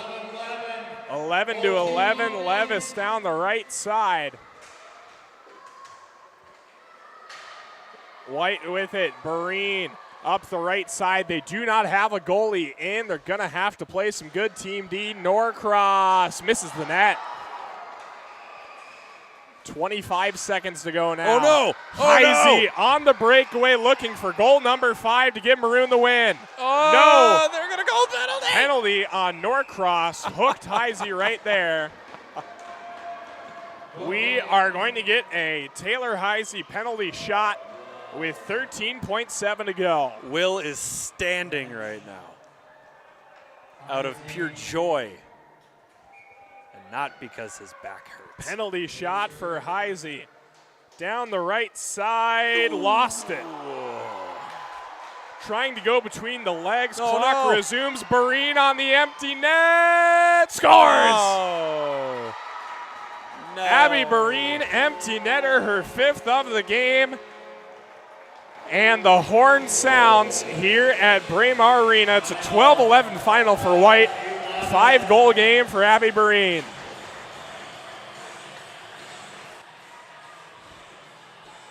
Well, it's over. And the under cashed. Peter wins. Everybody wins. White wins 12-11. And it is our final game here in the Beauty League that will not crown a champion. When we come back on Wednesday, we will have the women's final. We will have the men's final with Anderson taking on Tria. Peter, your final thoughts before we venture out into the dark, stormy night? Everybody should visit sophiesquad.org. Sophiesquad.org. Visit. There you have it. Sophie Squad is the charity of choice tonight here at the Beauty League for Peter Otney and Anna Baining down at ice level. My name is Will Peterson, wishing you a very pleasant good evening here from the Beauty League.